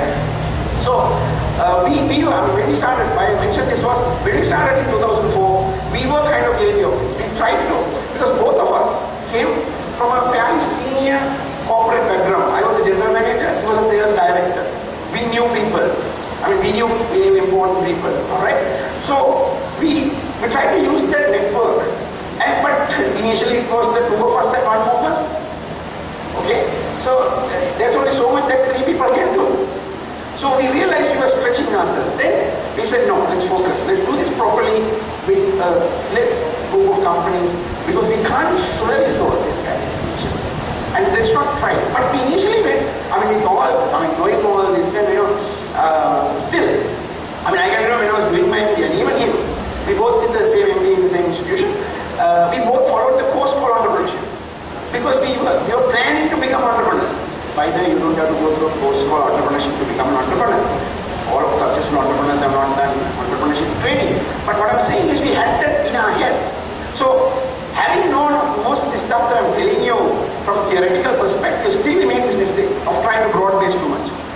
do that. Okay? But initially you must try and take whoever comes, because initially, very initial period, nobody comes in. Am I right? It's not a case of trying to manage too many people, you don't have enough customers. I mean, very initial, say like first year, okay? First year, first 6 months. I mean, it's like dry as a bone. So we had a dry period, okay? I mean, thank God we started to make profits after first month, but what we didn't do, why we made profits is because we didn't take anything. Okay, we didn't take anything. For the first whole year, we didn't take anything. That's another thing that we did. I mean, it's kind of related to our mentioning. We decided not to starve the company. We decided whatever we get, we put back. So then now we are out of job. We are in this company. Company is not paying us. What do you do? We had a fallback plan. My fallback plan was lecturing. His fallback plan was his wife. It makes sense to be married to a professional wife. You understand what I'm saying? No, I mean, I'll be very honest and frank with you. I increased my lecturing when I left the corporate sector. I was kind of a lecturer anyway while I was in the corporate sector. I was to do professional courses on Saturday, Sunday. Not like now, but those days I used to do this. I lecture for SEMA and SIM. I increased that. You know, I went into all these institutions, and that's how I met all these people, some of these people, lecturing, contributing, and so on. Because now I have time. Okay, so I ensured that I pay my bills through that income. I didn't start the company. Okay? And whatever we got, we put back. For 1 whole year we did that. Thereafter only we started thinking about taking something out. So don't, it's like a child. You don't tell the child now, okay, right now we produced you, now go ahead. Now, give the something. I mean, in the case of children, until 18 they don't. Some 18, some people until MBS also they are under their parents. Thank God you have parents there. You know, but you understand what I say? You don't start the company initially. Alright? Have a look at this. See, when you offer something to your customer, as a customer, there are only 2 things that we consider. I mean, now you put yourself as a customer. You look at what do you get, what do I have to part with? Yes or no? You look at what am I getting and what am I parting with. What you get is value in a refined way, and what you part with is price. In any purchase decision, those are the 2 criteria that we consider. Am I right? When you buy a shirt, or when you buy a house, or when you buy software, or whatever. What am I getting? What am I parting with? So, it's a combination of these 2 things. You can go high value, you can go high price, you can go low value as in, bottom end, not I would say low value, but bottom end, what you call BOPM, bottom of the pyramid, bottom of the pyramid, the economic pyramid. Okay? You go for the bottom end.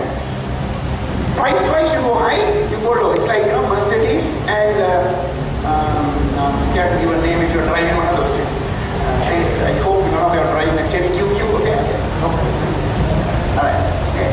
So Mercedes and Cherry QQ. Right? Value high, value low, price high, price low. If you're driving one, it's okay. You will drive a Mercedes faster than me, and you will that day long. Who said that? Don't worry, alright, that'll happen.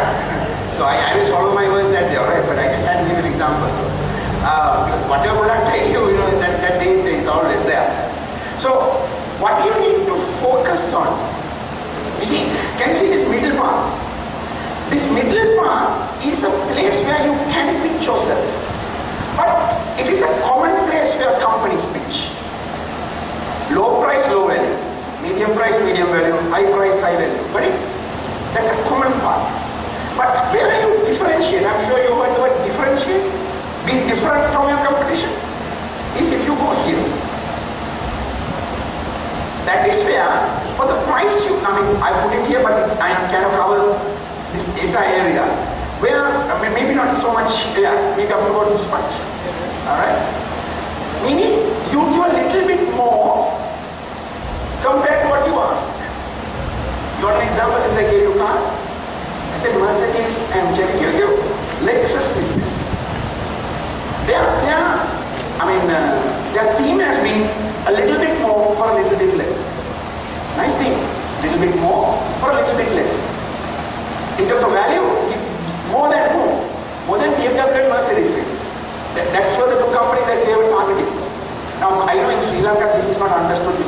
Lanka, right? Alright. By the way, if I use one or two single words, anybody who doesn't understand, I will stop doing that. That's the case. Anyone like that? Yes, one? Okay. I will not do that. Okay? What I mean is like, you know, in Sri Lanka, you know. So, they started with Mercedes and BMW, not Rolls Royce and Bentley or whatever, you know. Those are not even available here, I think. 3 or 4. Mercedes, Rolls Royce, Bentley, I don't think we have all. I think now it's advanced apparently. Anyway, that's okay. But they pitched against BMW and Mercedes. And the team was a little bit more or a little bit less. So, and that's why they became such a threat to both of them. Of course, in Sri Lanka, Lexus is not that popular, it's not perceived in that way. But they have been very successful elsewhere, especially in US and certain other European markets. So, try to get here in terms of value, price, trade-off. Right? This is a place you can stay, I'm not saying no, but it's a place where your competitors also may be, and you might find it difficult to say what's different about you. When a company asks, okay, right, so we do, you know, what's this training? Okay, what can I do? I like this guy already. Alright, so, you have to be different as a training company. You have to offer something different. They say, oh yeah, there are so many trainers, Mario Gonzalez was a trainer. So what you got to do? But how are you different? You understand what I'm saying? So you need to be able to say, see, it's this is what we offer. There has to be something different. And if you say, well, yeah, you're a training company, no, training is not training, training. You can say things like, you understand what I'm saying? You get caught out. So that's why it's a good place to be, especially initially, to make a name. But later, slowly, if you want, you can probably come here after you make the name. Big companies have done that. Big companies have done that. Because remember, there are enough examples of fantastic products which are badly marketed. And reasonably or not so even reasonably good products well marketed. Who do you think wins? The first one or the second one? Second one. I don't have time to give you examples, but I would have elaborated with examples because I know I'm already in the first slide still. Technically second, but you understand what I'm saying? But there are enough examples. I mean, if you want to talk about examples, we'll talk about it later on. There are. But the second guy wins, huh? So that's where most of the time the entrepreneur falls into the first category. So that's not fair. I mean, previous speaker talked about being fair. I know she said moral, but moral or otherwise, when you go to courts, if you lose, you lose. You can. People will seek for you, but you lost the case. So it doesn't help. So same here. Same here. Alright? Okay. Can we? Alright. Okay. So concentrate on building long-term relationships. It's very important that you do this with your clients. Because you are trying to focus on a few I told you. And serve them well. And it's important that you think long-term. Don't be a hitman marketer. Hitman marketer means, I got the sale right now. Okay, right now, okay. Meaning, whether you live or die, I don't care. Something that will tell you just to have the spice and then translate it for you. Okay? Certain things are best said sometimes in the local language, and no matter how well I tell it in English, it will not. You know what I mean, right? Okay, but I will translate over. Okay? So you need to network. Good PR. You have to be good at PR. Now, we as an individual, our personality may not be sometimes very extrovert-like. Okay? We have different personalities. We interact with people different ways. Now you may have been a very intellectual type. No offense, but most IT entrepreneurs, I find are very intellectual people. They are close related to Einstein. But sometimes they are not the best of marketers, unfortunately. So people skills, PR skills are not that great. Rarely you find this combination. And then it's a real winner. You understand what I'm saying?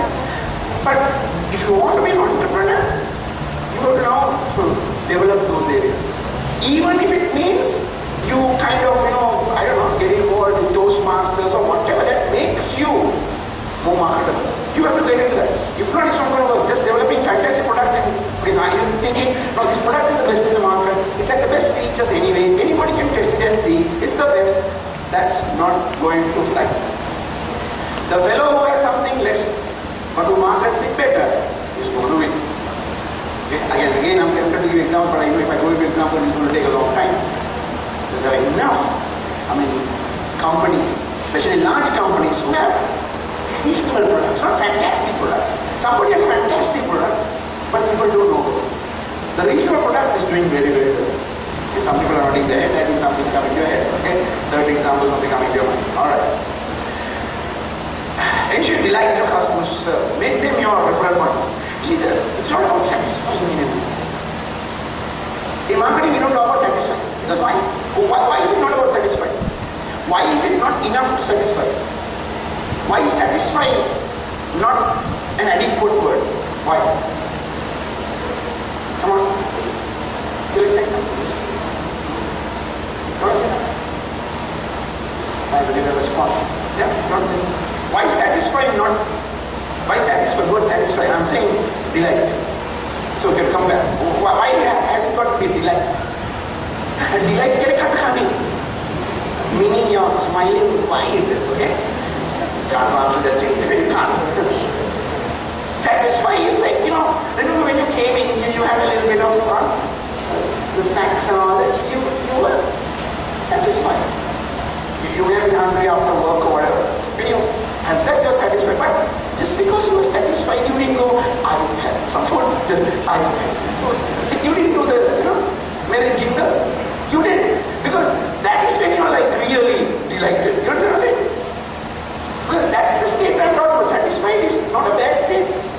But what is the problem of only satisfying? What is the problem? Yes, I can. Yeah, meaning everybody is talking about is who? Your competitor. Competitor also will satisfy. That's the problem. Satisfying is not difficult. They are also satisfied. So you got to be different, and that's where I want to put a delight. Create an experience that makes people go, wow. Not ow. Wow. Some people do it so that the customer goes, ow, and he never comes back. Not ow, but you must hear this probably, yeah? Because it sounds the same. Wow. Okay. Shall I give you an example? I'm going to give you an example now. Okay. Have you heard of Ritz-Carlton? Now, this is a big company, not as an entrepreneurial company, but I'm sure they started as a small company. Every company starts small. You heard of Ritz-Carlton? It's okay, if you're not sure, it's okay, because it's not available yet. It's one of the 5-star hotels, it's one of the 5 stars of the 5 stars, okay? Hopefully one day we will see. I've been to Ritz-Carlton once. Not because I paid it, somebody else was paying, they invited me, I was happy to be inside that place, okay? It's such a place, Ritz-Carlton, you need to have real good big bucks to go there, okay? This was a very rich Dubai, not a Dubai sheikh, but a Dubai sheikh who was dealing with me, and he said, come Mario, I want to take you. So I went to Dubai, Ritz-Carlton, and it was, and Dubai is kind of, Dubai everything is like a palace. Actually it's like a palace if you've been to Dubai, Ritz-Carlton. Hey, that's what I'm trying to say. This is something that this is what's going to happen. When you check into your room, first of all, they might even give you a room if it's available with the kind of view you like, which you probably mentioned last time. When you go into your room, the magazines, the books, not books, the magazines, the newspapers that you read, which you like to read, then you must have a preferences. Those will be there. Now, you may not notice that because you might think, it's just, I like the paper. But you will start to notice when you start to go to the restaurant. You go to the restaurant, the waiter comes. Listen, I'm going to now play the role of the waiter. We'll say he's the guest. Come to him and say, sir, would you like your favorite, whatever that favorite is, today also? How do you know that? I just met you. You get it? He just met me. He said, how do you know that? No, sir, we like to look after our guests. He will not tell you. He will not tell you how they do that. They will treat you like a king or a queen. But they will not tell you how they know your preferences. You're by the poolside, you call for the pool attendant, or not pool attendant, but the steward there. That will come and say, would you like a favorite cocktail? I believe it's, you get my point? You know how they do it? Very simple. First time around, when they do all these things, they not only check what you ordered, they also interact with you. If I'm the waiter, I will interact. So this is your favorite cocktail, am I right, sir? Yes, this is what I like more. So you get into a chat. Right? The moment I find that out, I will go and put that into the system.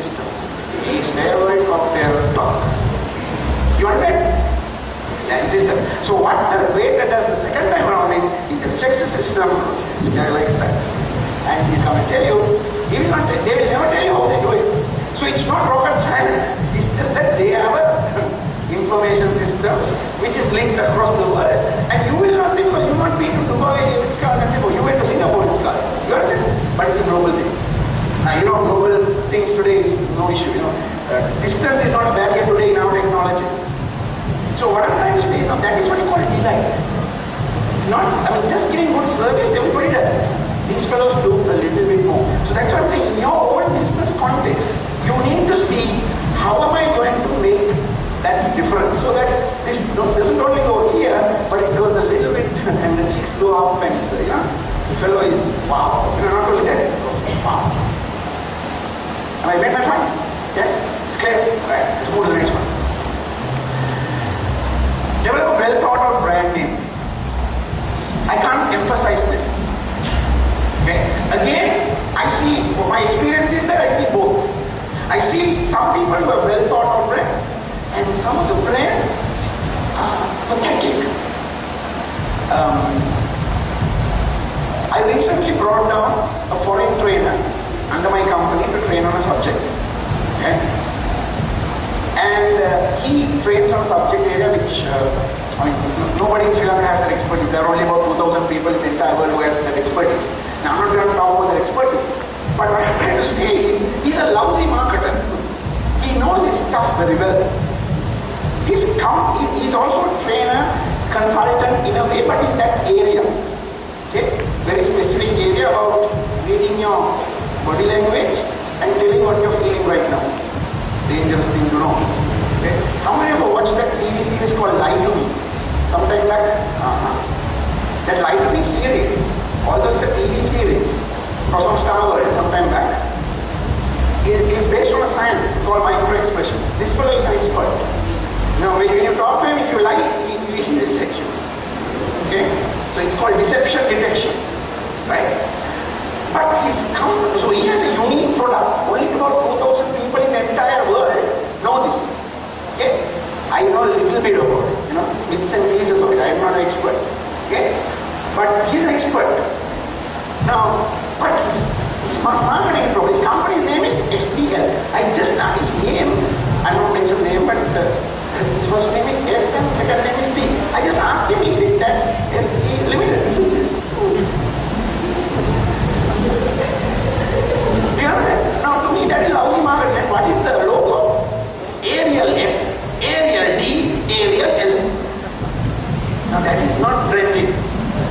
Any old clown can do that. I'm not saying the clown, but he doesn't understand marketing. That's a problem. He doesn't know marketing. You understand?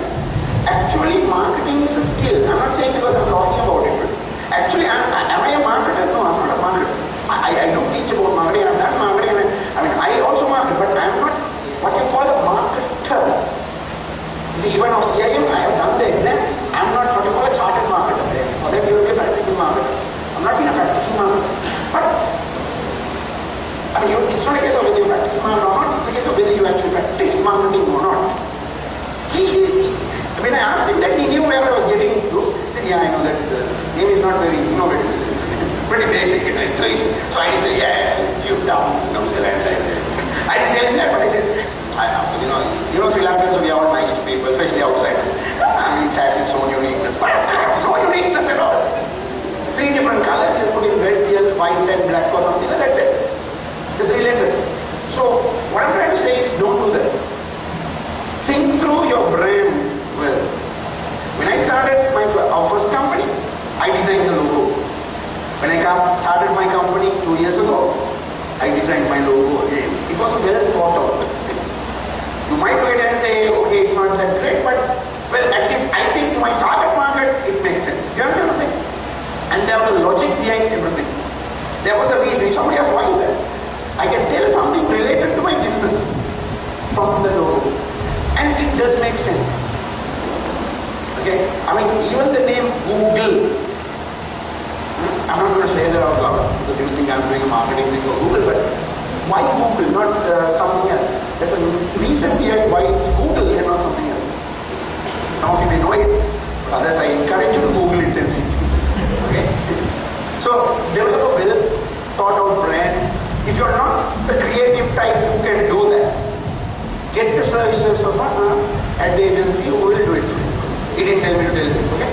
I'm just saying. No, but those are good investments. Make those investments. There are certain, see, when you now the accountant is coming out, okay? You have to yes cut costs, but don't cut where it hurts. Now, for example, now you might look at me and say, you're kind of overweight, no?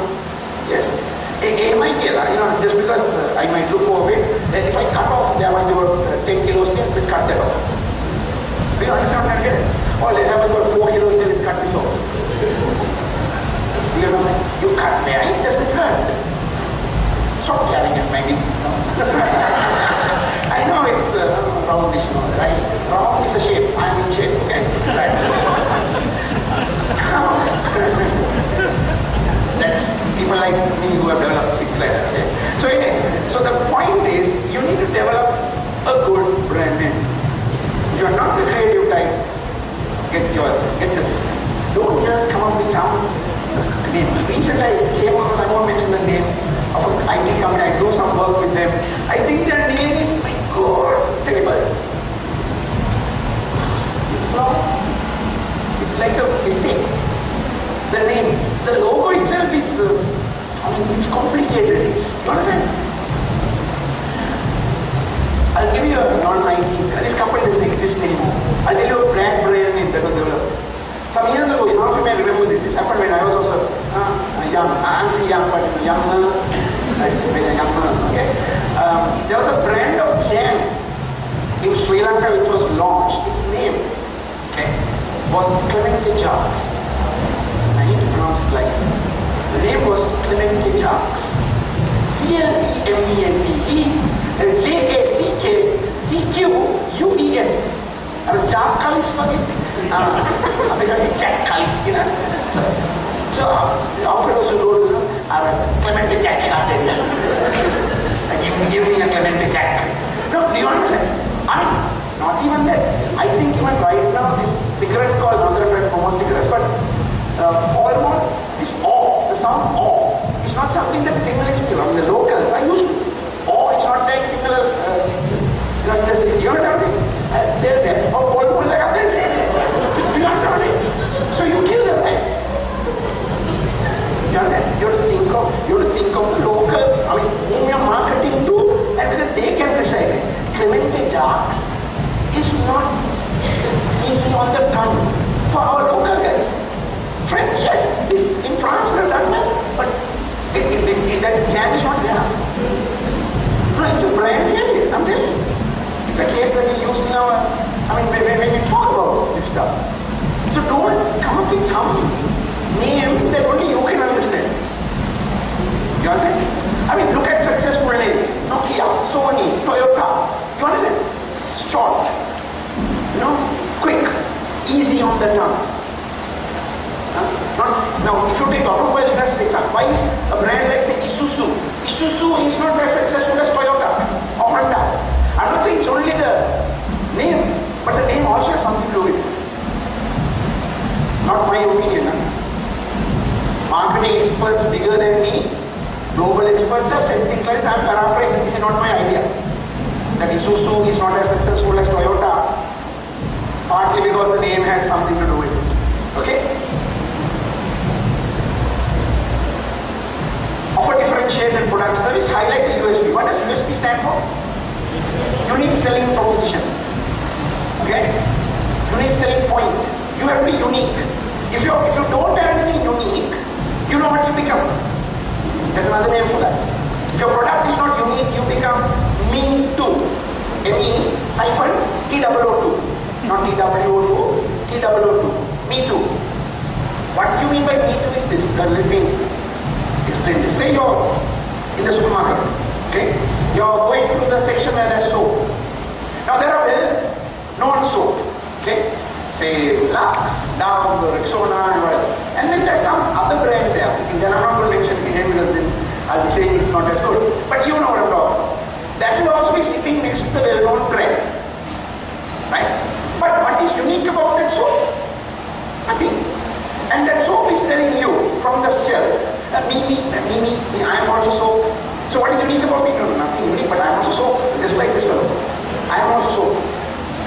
Do you understand? If you develop a Me Too thing, me also may not be there in the end. You understand? In other words, you may not, I mean, the business will not be successful. Never develop Me Too brands. You have to have something unique. So I'm going to explain this uniqueness a little bit more and since this, try something. Let's just go forward. We go to the USP thing. Okay, this is where it is. Now, when you talk about marketing, right, you offer value, right? And then, I'm sorry, I believe this was related to the earlier one. Let me just quickly go through this. I just bumped into this. I should have told you this after that initial. Other previous one, sorry for that, I forgot that. It's just that, when that doesn't work properly, I have a problem. Okay, anyway. Value you offer, price you take, but the problem is that third party, unwanted third party, the other C. That fellow also offers B and he also asks for a P. So for you to be successful as a company, you need to ensure that not only is your V1 is greater than P1, but that difference itself is greater than the V2 and the P2 that the other fellows offer. And it will go on until end, meaning whatever competitors. That is, it's something. You have to ensure that this difference is greater in the mind of the customer and in the mind of the customer. Now you might think, that's very tough. Well, there's some good news about this. The good news is this. When you take the V and the P is what I like to call factual. Factual, I'll explain that later on. Value is both factual and perceptual. Now do you understand? You see the price, right? Can I borrow this for a second? Now you say you go to buy this phone. Whether you come to buy or whether he comes to buy, it's the same price. Price is factual. Got it? There's no illusion. You get the same price, you get the same price. Value is not like that. Value has an element which is perceptual as well as factual. Let me explain the factual part. I'll go back to my favorite examples of the cars. Let's take, say, a Mercedes and the Cherry YouTube. Not Cherry YouTube, this time let's take a Toyota. Okay? Mercedes S-Class, okay? And a Toyota Corolla. Good car. Toyota Corolla is not a bad car, okay? Good car. Very good car. Now, you take these two cars, go and bang them at 60 kilometers per hour, 100 kilometers per hour, you go forward. Which will have more damage? What do you think? Toyota will have more damage. No, Toyota will have more damage. Okay? Because they make the Mercedes out of hardier metal. European cars are like that. So yes, there is a factual part to the strength which is different. Okay? But let's take the price difference. Price difference may be 10 times. Something like, or even more. S-Class 350, S350, Corolla. Right? Might be 10 times. Okay? Doesn't matter if it's 10 times or 9.3 times. It will be many times more. Do you think the strength is 10 times more of the Mercedes? Never. Never. So then why are people buying them? You might say they don't buy cars only for strength. Yes, true. Is it 10 times more comfortable? Is it 10 times more fuel efficient? Anything that you look for, is it 10 times more than? But it is 10 times more price. So there is a thing, when it comes to value, which marketers, that's why there is a group called marketers, because it's perceptual. Actually, this perceptual truth was not a truth. There would be a profession called marketing. I'm telling you, I won't be talking about marketing at all here. Marketers have a job. Branding is a real thing because there's a perceived element. If there's no perceived element and it's only factual, then only engineers will have jobs. Why? It's only about making the product. Do you understand what I'm saying? We'll only need engineers and production people. We won't need marketers. Why? To make it well, you say it's better than that, and it's better. Today it's not only about being better, it's also being better marketed. Okay? Now I'm not encouraging you to make lousy products and market it well. No. Don't get me wrong here. But that's what the big boys do. Not all big boys. I have enough examples of big boys who do it. Okay? Whose product is not as good as some other small fellow, but the small fellow is not known. Not a cat knows. Not even his own cat knows. Now you understand, right? But there are other companies will know. So you need to build can bank on. You have a good product, but ensure that you build through branding, you know that, the perceived element. Okay, so, I mean, you need to work on. Okay, so let me go to the slide that I want to show you.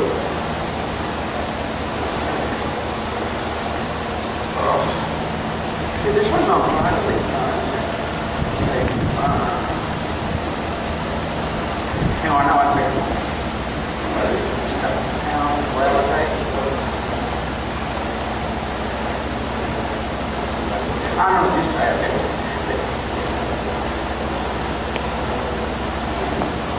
Video value was there. That's fine. This one value. So in other words, I thought there was another slide there in my head, but it's not here. Okay. But I explained to you. So, I'm here, on the slide is not there, so I know what I'm trying to say. Okay. So, you need to ensure that the perceived element of the value is also strong with time. If not, if you only bank on product quality, somebody is going to figure out what is this equation here, and ensure that they copy. And our fellows, and don't think it's only China they copy us. Our fellows are really good at copying. Yeah? I'm serious. Let me give an example. You all know the Zumba. I don't know Zumba because I do Zumba. I've seen things about Zumba on papers, and sometimes you go to these video shops and all, they have videos on Zumba. Now this Zumba was a very new thing now. Yes or no? So I can remember the first guy who talked about Zumba in Sri Lanka. I can remember that. Okay, there was a advertisement, and now he said he's properly trained. He has gone to US, got it properly trained. He's certified. That doesn't income. He starts Zumba. So I see the advertisement. I eat that. 2 weeks later, 3 weeks later, I just happened to flip again, and now again I hit that area. Zumba. Our Guri Pata करते का game पाया है. The first floor has become a rock. That's right. But the point is, I'm not saying that Muscular was the best, but he's the one who introduced. He must be good because he brought something new. Now there are so many Jembas doing the Zumba. And now the page is full of Zumba. Now all of us know Zumba. How? This is what they are doing. With all of them are good, we don't know. Some of them may have taken a video, they may be doing Zumba. No, do you understand what I'm saying? I don't know when they are properly trained or not. They are copying. So I took this Zumba example because it's a relatively new thing. This was not 20 years old now, Zumba. Maybe 3 years, 5 years, I don't know. So, they did copy. Okay? Let's go back. So, don't spend on wasteful advertising. Do focus promotion. You see, when I asked you the question, what is different about startup marketing and the guys who are already there, you said money. You are not you said that. So you have to be careful of how you spend your money. That doesn't mean you become a Scrooge and don't spend anything. But you have to be very calculated. They are going to get the largest mileage, the biggest mileage. And what will work for you may not be what will work for somebody else. So you need to be very calculated about this. Now, for example, let's say you are marketing a new HR system. Software system. Any system, can be HR, whatever. It may cost you a fair amount of money to have a cocktail for some identified target customers, but identified, targeted thing. But that kind of thing can be very useful. It can be expensive, but it can be useful. Do you understand what I'm saying? But putting a TV ad of advertisement in the newspaper may not. Especially at the, say that event, whatever event they have to hold, the cocktail event. You also have people who also go and talk and present and follow up, get their cards, follow up, and you understand something. Of that 100 people who come, 3 or 4 may develop into leads. And that 4 leads might cover the entire cost. Not 4 leads, 1 lead might cover the entire cost. Do you understand what I'm trying to say? You see, I'm not saying cut everywhere. Don't cut where it hurts.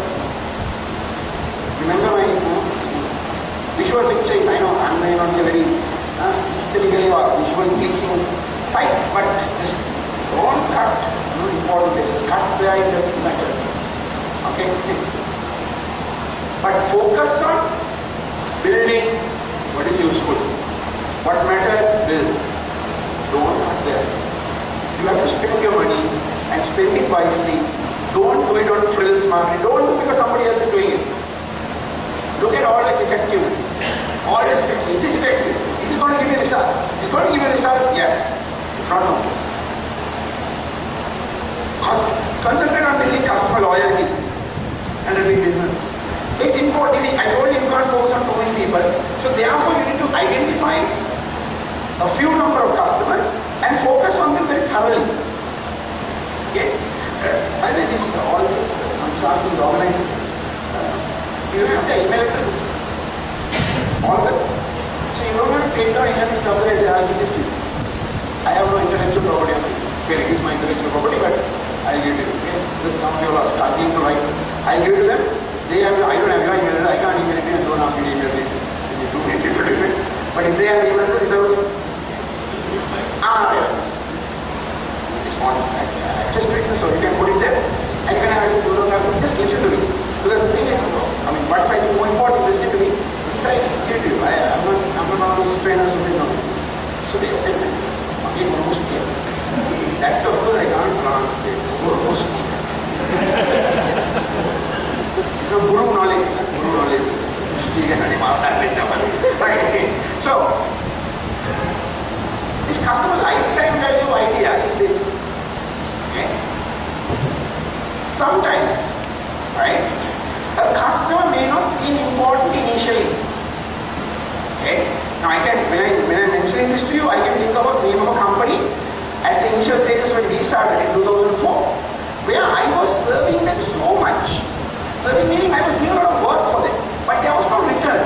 Absolutely no financial return. My partner said, Machan, hang these burgers. That's so, sorry for the language, but that's what he actually said. Hang these burgers, Machan. I know they're big, but what I say, given us nothing, no. You know, in my books for them problems. But I told them always, and I was writing these, so you know, I didn't have to swallow my words. I said, you know, Machan, this account will one day pay. It will one day pay, because we were doing recruitment also at that time. Okay? And we were sending so many CVs, we were scanning, screening, evaluating, doing our initial chats with these people, sending, not the fellow is getting hired. So a lot of effort was put. See, Madam, don't waste your time on it. Now this is a company I am willing to invest in, and as much as I said, it took some time, it took about 5 to 6 months. Later we didn't get recruitment business. And recruitment business was so frustrating that, you know, when we think this fellow is really good, they don't like him at all. First interview itself rejected. There was one day, I said, you know, I think we should think differently. Let me send this monkey and see. The monkey gets hired. And I told my partner, I told these fellows are thinking different. You know, you and I think this fellow is a monkey and a donkey hybrid. They think it's the best thing that happened to them. Not you understand what I'm getting at. So, but I didn't stop investing in that account. And 6 months down the line, we got training, not recruitment. They just got to know the same exam department. Recruitment is you, training is you, career succession planning is you, industrial relations is you, all these fellows sit next to each other. So we got training. Each of us. I got about 3 or 4 trainings a month. My partner got 3 or 4 trainings a month. Can you imagine how much that we could just survive on that account alone. You understand? So customer lifetime value is that. You have to look at what is the value of this customer long term. And there is the guy who is credited with this concept. His name is Carl Sewell. Okay? Carl, S-C-W-E-L-L. You can Google him. Well, this is what he started to do. He was a car dealer. Car dealer meaning he sold other people's cars in US.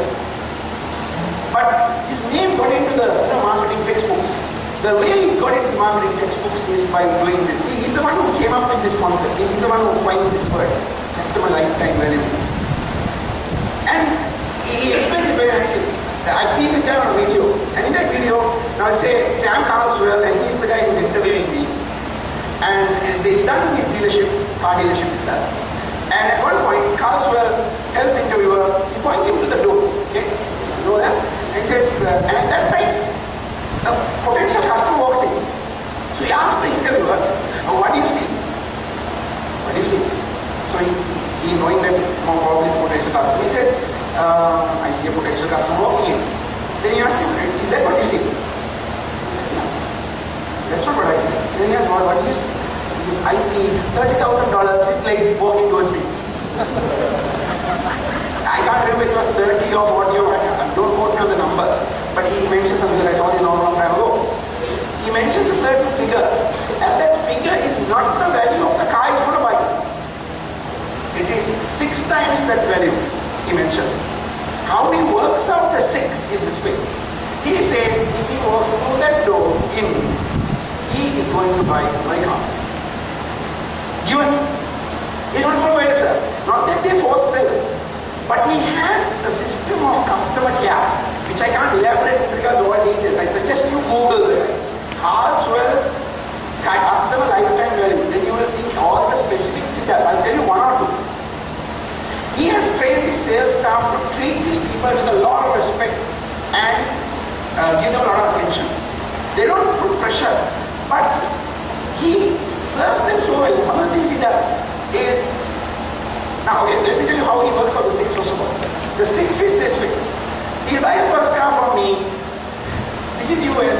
It's normal to have a second car for the wife. Okay? Second car will also be bought from who? From Carlswell. And the other 4 comes this way. He says, let's assume this family has 2 children. They will both buy both their cars from me. And that last of the 6 cars will be bought in the lifetime of the father before he goes to meet his creator. Okay? So that's how customer lifetime value works. He taps the first guy. He gets him to buy 2 cars from him. His 2 children, he says, they will buy from me. There's no way they're going to buy it from somewhere else. I'll tell you how he does gets the kids. He will ensure that the kids know Uncle Carlswell and his dealership. He has things like this. I mean, you might think this is not something great now, but he used to know this in the 80s. In the 80s, this was a big deal. He would have the parents coming free of charge, like what Google is doing for you today, for a session on how to maintain cars, how to look after cars by experts. You know, they will come free on Saturday, Sunday at your convenience. And he will say, please bring your children along, no problem, because he has got a play area in his car dealership. They come, they play, they have fun, they start to learn about Uncle Swell. They will grow up knowing Uncle Swell. Not only that, he has trained these people to have a personal relationship. If you are a customer, he will get the people who serve you to know you intimately. The fact that you have a child who's doing, he's O-levels. You don't look like anyone who has a child, I just happen to pick you, okay? But he will know those, and they will send, congratulatory notes, good luck cards. You understand? For birthdays. They will call and remind about the service. They will say, will you come and pick up the car if you want? He'll send somebody. He does things like that. He treats them like, royalty. So he says the children will grow up from a time when they are very small, knowing me and my business. And when they want to buy a car, they want to think of Carlswell.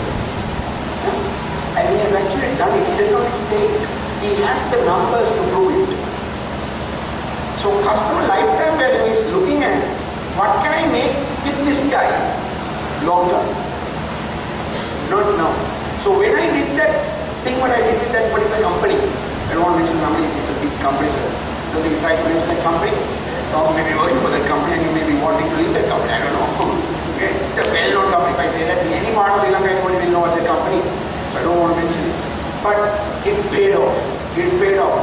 Each of us were getting, today, no company has given us that much of training per month. And every month is getting those.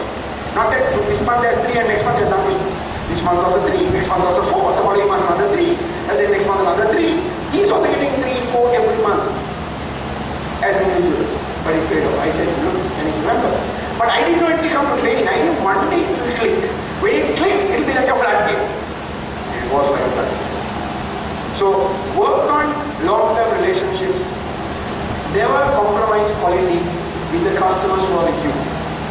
Value those relationships, build it. It's like a marriage. See, business relationships are also like romantic relationships. You mess it up, it's messed. Okay? So it's the same thing, it's the same principle. Alright, we talked about that, Right. Do I have plan? Not that I have to go home, but I know a lot of them. Start by some low-cost techniques. Try to develop good relationship with the price. I'm not saying make them over rates and prices, I'm not saying that. But if you have interesting enough articles to write about what you have, newspapers are also waiting to publish some damn thing. Okay, sometimes they don't have enough articles. So if you have something about a concept, but this concept is related to what you are doing, so you write about the concept first. Then people get interested in the concept. Then they so where is it? What is the offering? So what's the offering that has this concept? I have. So the same fellow who initially wrote the article is the one who has the product solution which carries that concept. You understand? So you can write articles of interest. I'm telling you, I mean, since I was also lecturing before I got into training, we used to write stuff initially. So they got to know who Mario Fonseca is. They got to know who my partner is. Then later when we go, arrive on the doorstep of a company, they have seen us. Then they think we are famous. We are not famous, we just wrote one article. But they have seen that article. Then you work for us. You can't find it. They are already, I mean, it's difficult for you to market initially. But if you've been in these places where I was seen, I'm telling you, you have to take those opportunities. I mean, now, I'm very trying to say, even me being here today, I do look at the also. You all get to know me. Some of you know me. Some of you have been unfortunate enough to know me. But the other people don't know me. You understand what I'm saying? I don't miss an opportunity like this. So you know, if I'm free, it's every time. If I have something that I really can't, actually in this case you are coming. No, I don't know, you are the other guy, I actually change something. Change around. Move something that was there already for me to be here. You understand? Because I knew I wouldn't need it. I mean, I'm thinking of people. I'm not saying this thing in business, no, that's not what I'm saying. But I don't miss opportunities like this. Where it's an opportunity for me to network, to get to know people. So I think it's the paper is also same thing. Same thing. You just spread your tentacles. The more you spread your tentacles, the better chance you have at winning at what you do. Yes or no? Now, it's something we did at the very early stage because we were a training company. We used to go to a newspaper, we used to go to a radio station, we used to go to a TV station. And who are we? Nobody. We just started. We have a nice name. We have an interesting, fancy name. Branding is done well, right? So, go to them and say, shall we do Bata? Not Bata, not Bata. Okay? Meaning now we can't advertise on newspapers and do a program because initially when you do programs like that, you will be lucky to get 20 participants. Okay? So, we can't advertise on the papers and we don't have that kind of budget. So we say, right, we can give 5 kilos or 3 kilos free.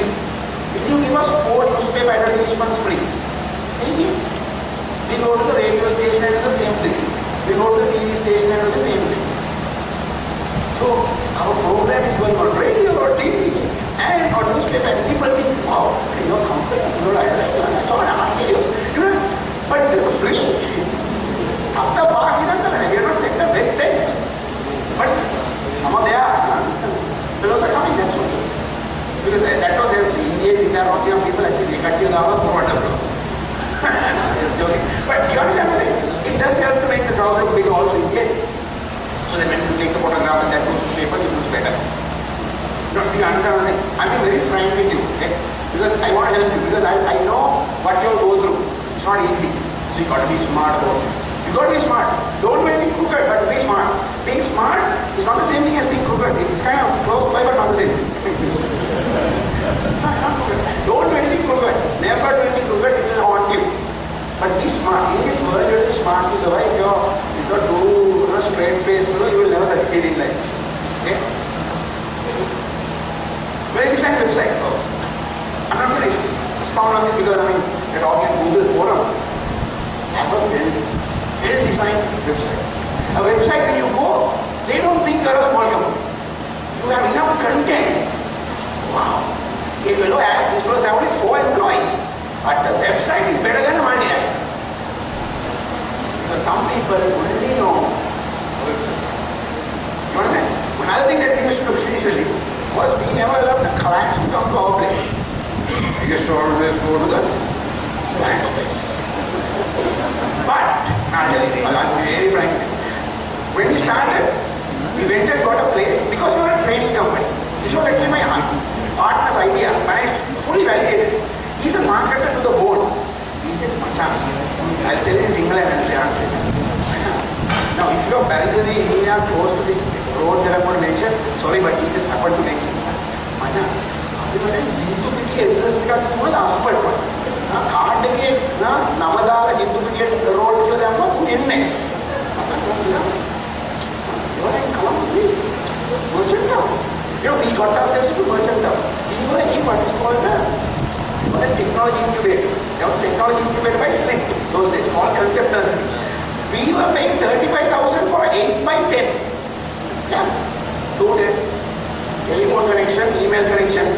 8 by 10 we can put 2 desks and move around the 2 of us, that's about it. But one of can't. 9th floor, merchant town, and if anybody doesn't know merchant town, you know how we used to say? It's the tallest building in Kolkata. I'm serious. It's a fact. I don't know if it's a fact now. It was a fact then. Now I don't know if all buildings have come. It's not that you look the idiot now. You don't know the tallest building. It's not my problem. It's your problem. I'm the tallest building in Kolkata. So, Kolkata. And then, because merchant town people know. If the crowd doesn't know merchant town, not making millions. They don't want to speak. They say, yeah. Because now they don't look like an idiot. They say, yeah, but right, that one. So for 8 by 10, we were paying 35,000 rupees. It was not worth it at all. But we wanted to have an address that when we give our card, or when we send a proposal, when you put the address, doesn't sound like what I said earlier. Do you understand? My part is saying like this. Madam, consultant ಹೇಳಿದ್ರು. Consultant, maybe not consultant. You understand? You understood that, right? Consultant. But as much as we can laugh, it's a fact. For a trainer, because for training consulting, they want to be, when you have life, they think that interest associates with success. What success? We just started. Okay? No damn success. But fact that you can afford office there, shops. What shops? 8 by 10. Now, not now, those days. Okay? But what I'm trying to say, now I can tell that I'm not there, but that probably might not give this example. But that was the reality. And so I'm telling you, some fellows have taken our card. Merchant tower. They have blurred it out. Merchant tower. It's as if the way we write the address is as if the entire 9th floor is ours. Because you put our company name 9th floor, merchant tower, Almudri. We are not even having the whole floor. Of the floor on one side, 8 by 3, 8 by 10, there are another 10 companies, technology incubator companies in that place. They don't do that. So we never call them to our place. And clients really like when you go there, they feel important. Say, no, we'll come, we'll like to come, we'll come to your office. So then they don't say, no, we have to come to your office, can they? They're happy when you go. The reason why we don't make them come is because they don't want to see our little. 8 by 10, you know what 8 by 10 is? Not that much. Good website is very important. Social and professional media presence. See, I'm talking about I mean, I'm not going to talk about this one because I think there's a lot talked about this anyway these days. And that is your Facebook and your LinkedIn and whatever else that we use. You need to have good profiles there. You need to have a good presence. You need to have content. They are not saying I'm bored right now. I hate some of these guys. What I do is when I have fellows like that, I go and disable their comments. I don't unfriend them. Somebody comes and says, I am bored right now. Then somebody else will come and say, Ani. Who said I am bored right now, goes and likes that comment.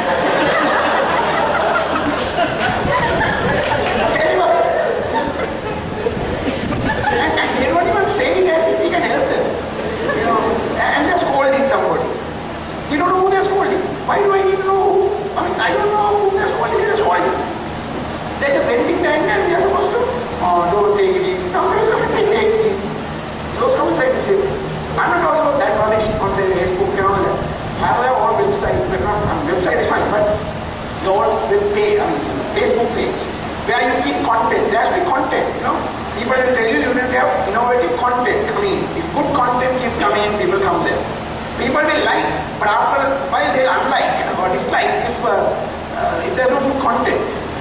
Website also same. Content is what sells. You need to optimize it using Google words and all of that. So I'm not going to talk about that. You need to talk to Google about that. You need to optimize it, but you need to have content. If you have no content, it's not going to happen. So take time to write content and put. Even give links to areas like technical websites and things like that which are connected to your profession in your site, so that there's enough things that people can work on. Okay, right? Participate in social events. That's what I'm doing today. Just do what I'm doing now. Not necessarily to speak, but come. When you come like this, don't just listen to what people like us we are saying. Talk to each other, exchange cards. This is marketing. Now some of you are fortunate enough to be invited for all 4 sessions. There's a last session. Make use of this. It's not about taking and drinking and eating something or something. Food is good. No, food is over, it's good. No. Okay, enjoy the food. We all like food. But what I'm saying is it's a little bit more than that. Because you don't always get more friends. But remember, all of these guys are trying to make it. Now, while I was seated here, now it's one thing that I have taught, or not taught, not oh my God, but I have done some induction with him at one time in a particular institution. But the moment he started talking to me about business, I got interested. Okay? So I don't want to tomorrow, but I might give you some business. Now, do you understand what I'm saying? The stuff that he was talking about, some of the stuff interested me. So I asked for his canal. So it's the same thing, same way. You might get interested in what I'm doing, and you might give me this. Do you understand what I'm saying? And you need to be open. You need to keep your eyes and ears open. See, eyes and ears are actually open. Be like that. You have to close eyes towards me. Ears are also open. Now ears are not you are not a eagle. You have to open it and say, it's actually open. So use your eyes and ears. Use your tongue a little less because it's supposed to be used less by that. 2 gates in front of it here. 1 gate, 1 gate. Now today I will use it because that's my job. But listen to other people. Make other people feel important. Then they'll connect with you. People give business to people they like. Remember that. That's a bit of psychology too. Related to marketing. You have to be liked.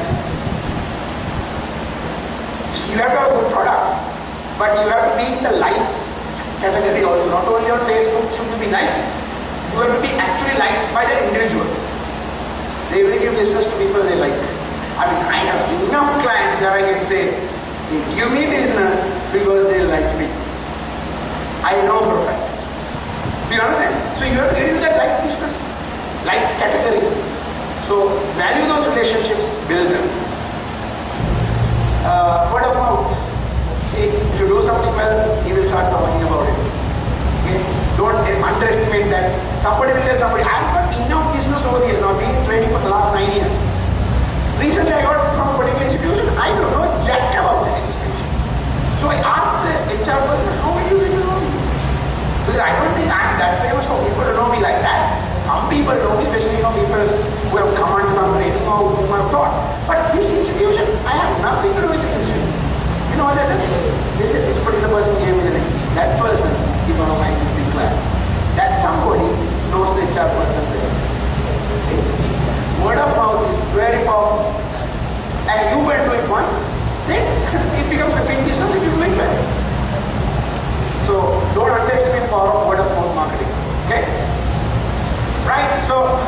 on the end. I hope I've been able to enrich you. It's a short time here, but I do far more than that. But sorry about it. But I hope it was worth the stay. Okay? Because it's very difficult to talk about something like this in 45 minutes. Okay? And I think they want to have many people as possible. So that's a good thing as well. So last final thought. Be bold. As an entrepreneur, be bold. Be bold. You want to leave your company and start out on your own. That itself is boldness. I can remember when I want to know that. People used to say, brave, what we should do? Are you mad? Who's going to give you work? Why, you don't have enough salary as a general manager? No, it's not salary, no job salary. I get one word why I want to leave corporate. Stress. Corporate stress. Now, the stress I take, I determine what amount I take because it's my company. And I don't feel like it's stress. That's the beauty of it. Because it's my company. When I'm working for some other person, it was not only working for other person, the other person telling me what to do. No, Mario, do it like that. No, you did it wrong. What a dumb thing you did now. No, don't do it, do it my way. I didn't like that. After a certain point, I didn't like that. I'm naturally a very independent person. So I didn't like this whole, somebody else telling me what to do. After a certain point in my life. After a certain point, after you learn something, you have to be that. But when you want to now express yourself, you want to do it your way. But when somebody says it's my way or the highway or you want the byway, you want to get on with whatever byway you want. You have to get on. So it came to a point. Okay, so be bold, act now. Nothing great was ever achieved by sitting still and pushing. I'm telling this to the potential entrepreneurs, not the guys who are already there. Make the plan. But when you make the plan, like I said, have a backup plan. My backup plan was lecturing. My partner's backup plan was we have advice. But she was senior manager. Now I'll tell you what he actually said. We had a chat because we thought this through. We didn't want to get into this like a bunch of monkeys. And then for us to go back to corporate world saying it didn't work out. We didn't want to know that. We didn't want to go back. We had too much of work. Right and ego to go back and say, please give us a job, you know. We didn't want that happening. So he had a chat with his wife and said, okay, for the next 2 years if I don't bring us then, can you manage the household expenditure? She said yes. That was his plan. That's what I mean by his wife. Me, I increased something that I already had a little bit. I was doing a little bit of lecture on Saturday, Sunday, I increased it, thanks to places like that, these people studied. There was opportunity, a lot of foreign degree programs were coming, so fellows like me were required to teach different times. My advantage, I get in different subjects. I get now finance, marketing, HR, all qualified in all three. I'm with our character. Started as a doctor, now I'm doing human psychology, personality and micro expressions and all of that stuff. Anyway, so I evolved. So I could teach lots of different subjects. Even today I do. Okay? I teach lots of different subjects. Other than this IT, project management and all, I teach most of the other stuff. So it helped me to put my tentacles in lots of different institutions and ensure that I have enough income so that although my general manager salary was not achieved, no bank was after me. I was not defaulting on any, payments. My monthly light bill was paid and they were not cutting light at home. But I'll tell you, people will discourage you when you try to make that much. And the ones who will discourage you will be the ones closest to you. Because they are the ones who are worried. Your family will say, what's wrong with you? Why? Your general manager salary is not enough. Stress. So that's why you're getting statement. Go. Stress is part of the bargain. Go. But you will have some reason. It may not be stress, it may be something else. It may be wanting to express yourself, wanting to be on your own. Even if you be on your own. Look at your salary, it's a good salary. Stay. A lot of people will be dying to get to your position. You're trying to kick that. And for what? To start up something. What makes you think it will work? They put all that nonsense in your head. But I'm telling you, if you're determined enough and if you have thought this, think it. Think what you're going to do. Think of your backup plan. For a while, it will be difficult. And I'll end with this note. I was a general manager before I started on my own. When I left, I didn't have a car. I bussed it for a while. And it was easy to bus it when I was small accounts training at Ernst & Young. Now after being a general manager of basket, would have been something that a lot of people wouldn't have, that would have been a reason enough for them not to do it. But for me, my dream was big enough to do it. I went to the bus. So it doesn't matter if you think Mario is not doing well now. It doesn't matter because I know this different. Now I don't bus anymore. I go in a decent car. Okay? And it only gets more decent with every year or every 2 or 3 years. Today, I'm reaping the benefits of being an entrepreneur. I have no stress. You know, when I have a little stress, with the institutions I teach, ask for the marks of the philosophy I teach. Now, because they give you deadlines. They will give you. Then you are under stress to give it. But that is nothing compared to the stress that I experience in the corporate world. I make more money. I have more holidays for a year. I take holidays twice a year. If you are a FP friend of mine, you will see, you will know the proof. My August family outing. December there is another outing. Every time, now my trips are dependent on the fact that the daughter is not having school. So that's the factor. Don't have to take more money. They say, but how can I work? But now, I don't have to work as hard as I used to work earlier. Now there are other people working. I've built that thing a little bit. Now it's happening. You understand? Now you have to move out of that model slowly that, where you slog it out all the time. But you have to develop the model so that other people will also work for you. They are the employees will be. That's how everybody is successful. You can't slog it out all the time. And then you can have a good life. Okay? So you have the money, you have then your satisfaction of doing something that you like and enjoying every day. And what more do you want? You have more money, you have peace of mind, you take longer holidays. Longer holidays as well. Now, my holidays are minimum 4 days. I don't go for 1 day family trip center for 2 days. Now my wife has gone for 4 days. She has at least 4. Sometimes it's 6, sometimes we like the place, we take 5, 6 days. No, and now it's not about, I'm not trying to say that entrepreneurship is all about having holidays, but you can get to that point. I might think you must be thinking rich. No, I'm not thinking rich. But I have, I have a right perspective towards life. I enjoy life with what I have. I don't hoard so that my next generation can, have it and I don't have anything. I save for my children, but, you have to, I think today's parents have the right balance on this. And your country first. Okay? So that's my last thought, and I hope I've been able to add some value to you. Sorry for taking more than, allocated time, but I hope you value it. Thank you very much.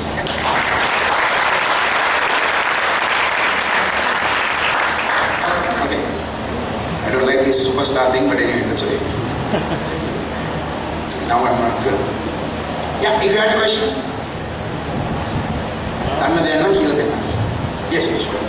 My question to you, sir, is when is it right to let go of a client? Now, it's a tough call from what you have said and from the infant experience that we have. Just because they are emotionally wearing you out or they're giving you a tough time doesn't mean they're a bad choice and you can't just chuck them off. So how do you benchmark that? When is it a good time? Can I ask you one more question before I answer that? Can you tell, are you already entrepreneur? Can you tell me the industry? They actually give you industry specific answer. Web applications, internet solutions, websites. I don't know that industry too, but I thought it would be something that I would be more familiar with. That's okay. The thing is this, it comes back to what I said before. It's a cost benefit analysis. You need to see, what am I getting out of this guy? What is my time commitment? What is my resource commitment? Because remember, there are customers who are unprofitable. And you're far better off not having those. Now I didn't go into that. There are 3 different categories. The large ones, the nonsense, the nuisance ones, and the harmless but useless ones. Okay. Now, if I would think from what you're saying, it would be either the first or the second category, who is very large. Because they are large, you want to don't let go. Or they are real nuisance. They are real pain in the where, and I'm not talking about the neck. Okay. So, you know what I mean? And it becomes really, it creates friction in your company. You lose your peace. You're far better off not having customers like that. I mean, again, I can give you examples of well-known cases like this, but you need, it's a decision. If you're running your company, you and the people who are running the company have to sit together and say, right, let's see what we make out of this guy. You have to get financial then. Don't get emotional. But keep in mind what I said about customer lifetime value. Maybe right now he's not such a big guy, but later on you might see potential. Then you have to be careful. If you don't see customer lifetime value, then if it's a nuisance now and you're far better off using your resource somewhere else, I would advise you to chuck it. Because there is, remember, this whole customer satisfaction is not done Because we love these fellows for customers. That's the reality. No company will tell you that. But the reality is not that we love customers. We love our profits. It's the customers who bring the profits. So therefore, yes, we serve them. But they must be useful and profitable to us. At least if not now, at least in the long term. If both are not there, you see, there are two categories. I mean, there's what's called the barnacle customer and the stranger customer. The stranger customer is a fellow who comes now, he's not long term and he's not profitable. So that's okay, he's not long term and he goes away. But the barnacle, if you're wondering what a barnacle is a sea creature that comes and gets attached to ships or boats in the front. The hull part, it's like a stimpy. It's got a shell, inside there's like meat. Imagine some flesh there. They come and attach themselves. If you read Tintin, you know what I'm talking about. Blue blistering barnacles, that's the barnacle. But we may not know what the barnacle is. Why the captain is talking about barnacles is barnacles get attached to ships. And you can't remove them. There are customers like that. Now, if you don't understand barnacles, I'll give you a local term that you understand. And a parada and a customer. You can't translate that. New nonsensical customers. Okay? So, those fellows, you're better off without them. I mean, sometimes you got to say thank you very much, but no thank you also. So, you have to keep, as I said, profitable. Remember what I said at the beginning? If customers are not profitable, if not now, at least in the long term they must be. You're running a business. You're not in check. If it's siesta, if it's entrepreneurs week, then it's different. Okay? But if it is not that, if it's business, then you got to talk business. You got to talk numbers. And tomorrow I think the person will talk numbers. I know the person who's talking as well is an expert. He'll touch on some interesting stuff. But on the last day we can talk about numbers as well, because I can also add some 2 cents worth to it if you come and ask me some questions. But to answer your question, there is a time to let go.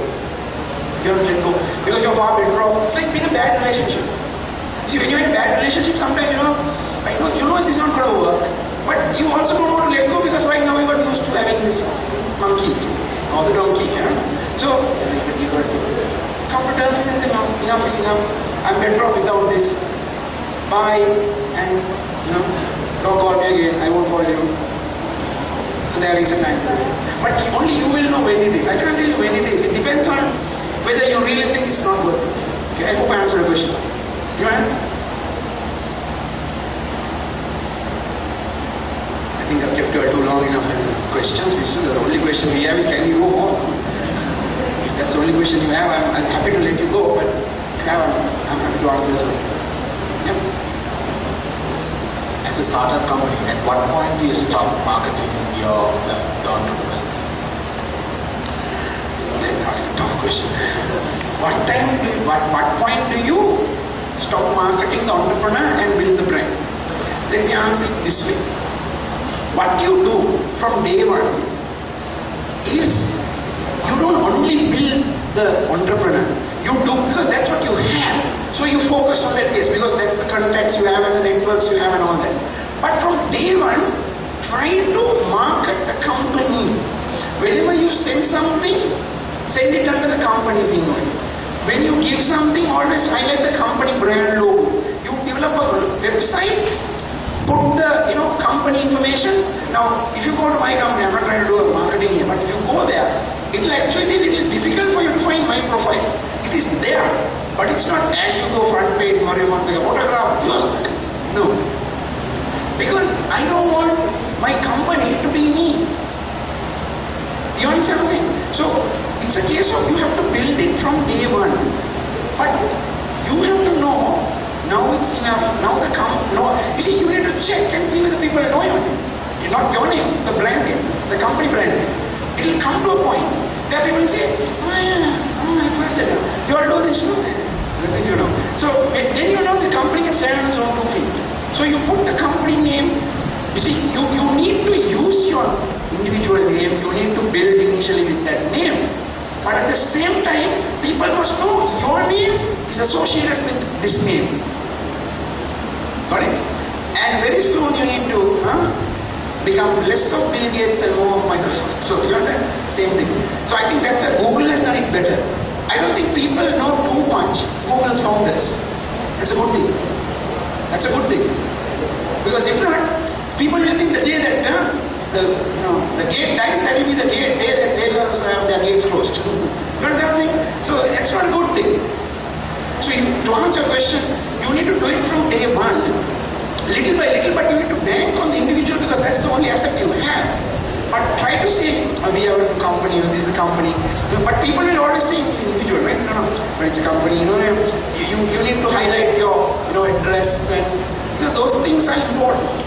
So you need to build it from day one. When you think it has grown, it's like a child. It's like asking me, when do you let go of a child? I can't tell you that. You as a parent will know that. So same way, you're the parent of the company. You started it. You will know when it's now good enough to let go. I hope I answered your question. It's a tough question though. Because there's no particular, I can't say, if you are expecting an answer saying 1 year, 3 years, I don't think, I can give you a number if you want, but I don't think that's a good way of answering that. Okay? Yes, any other questions?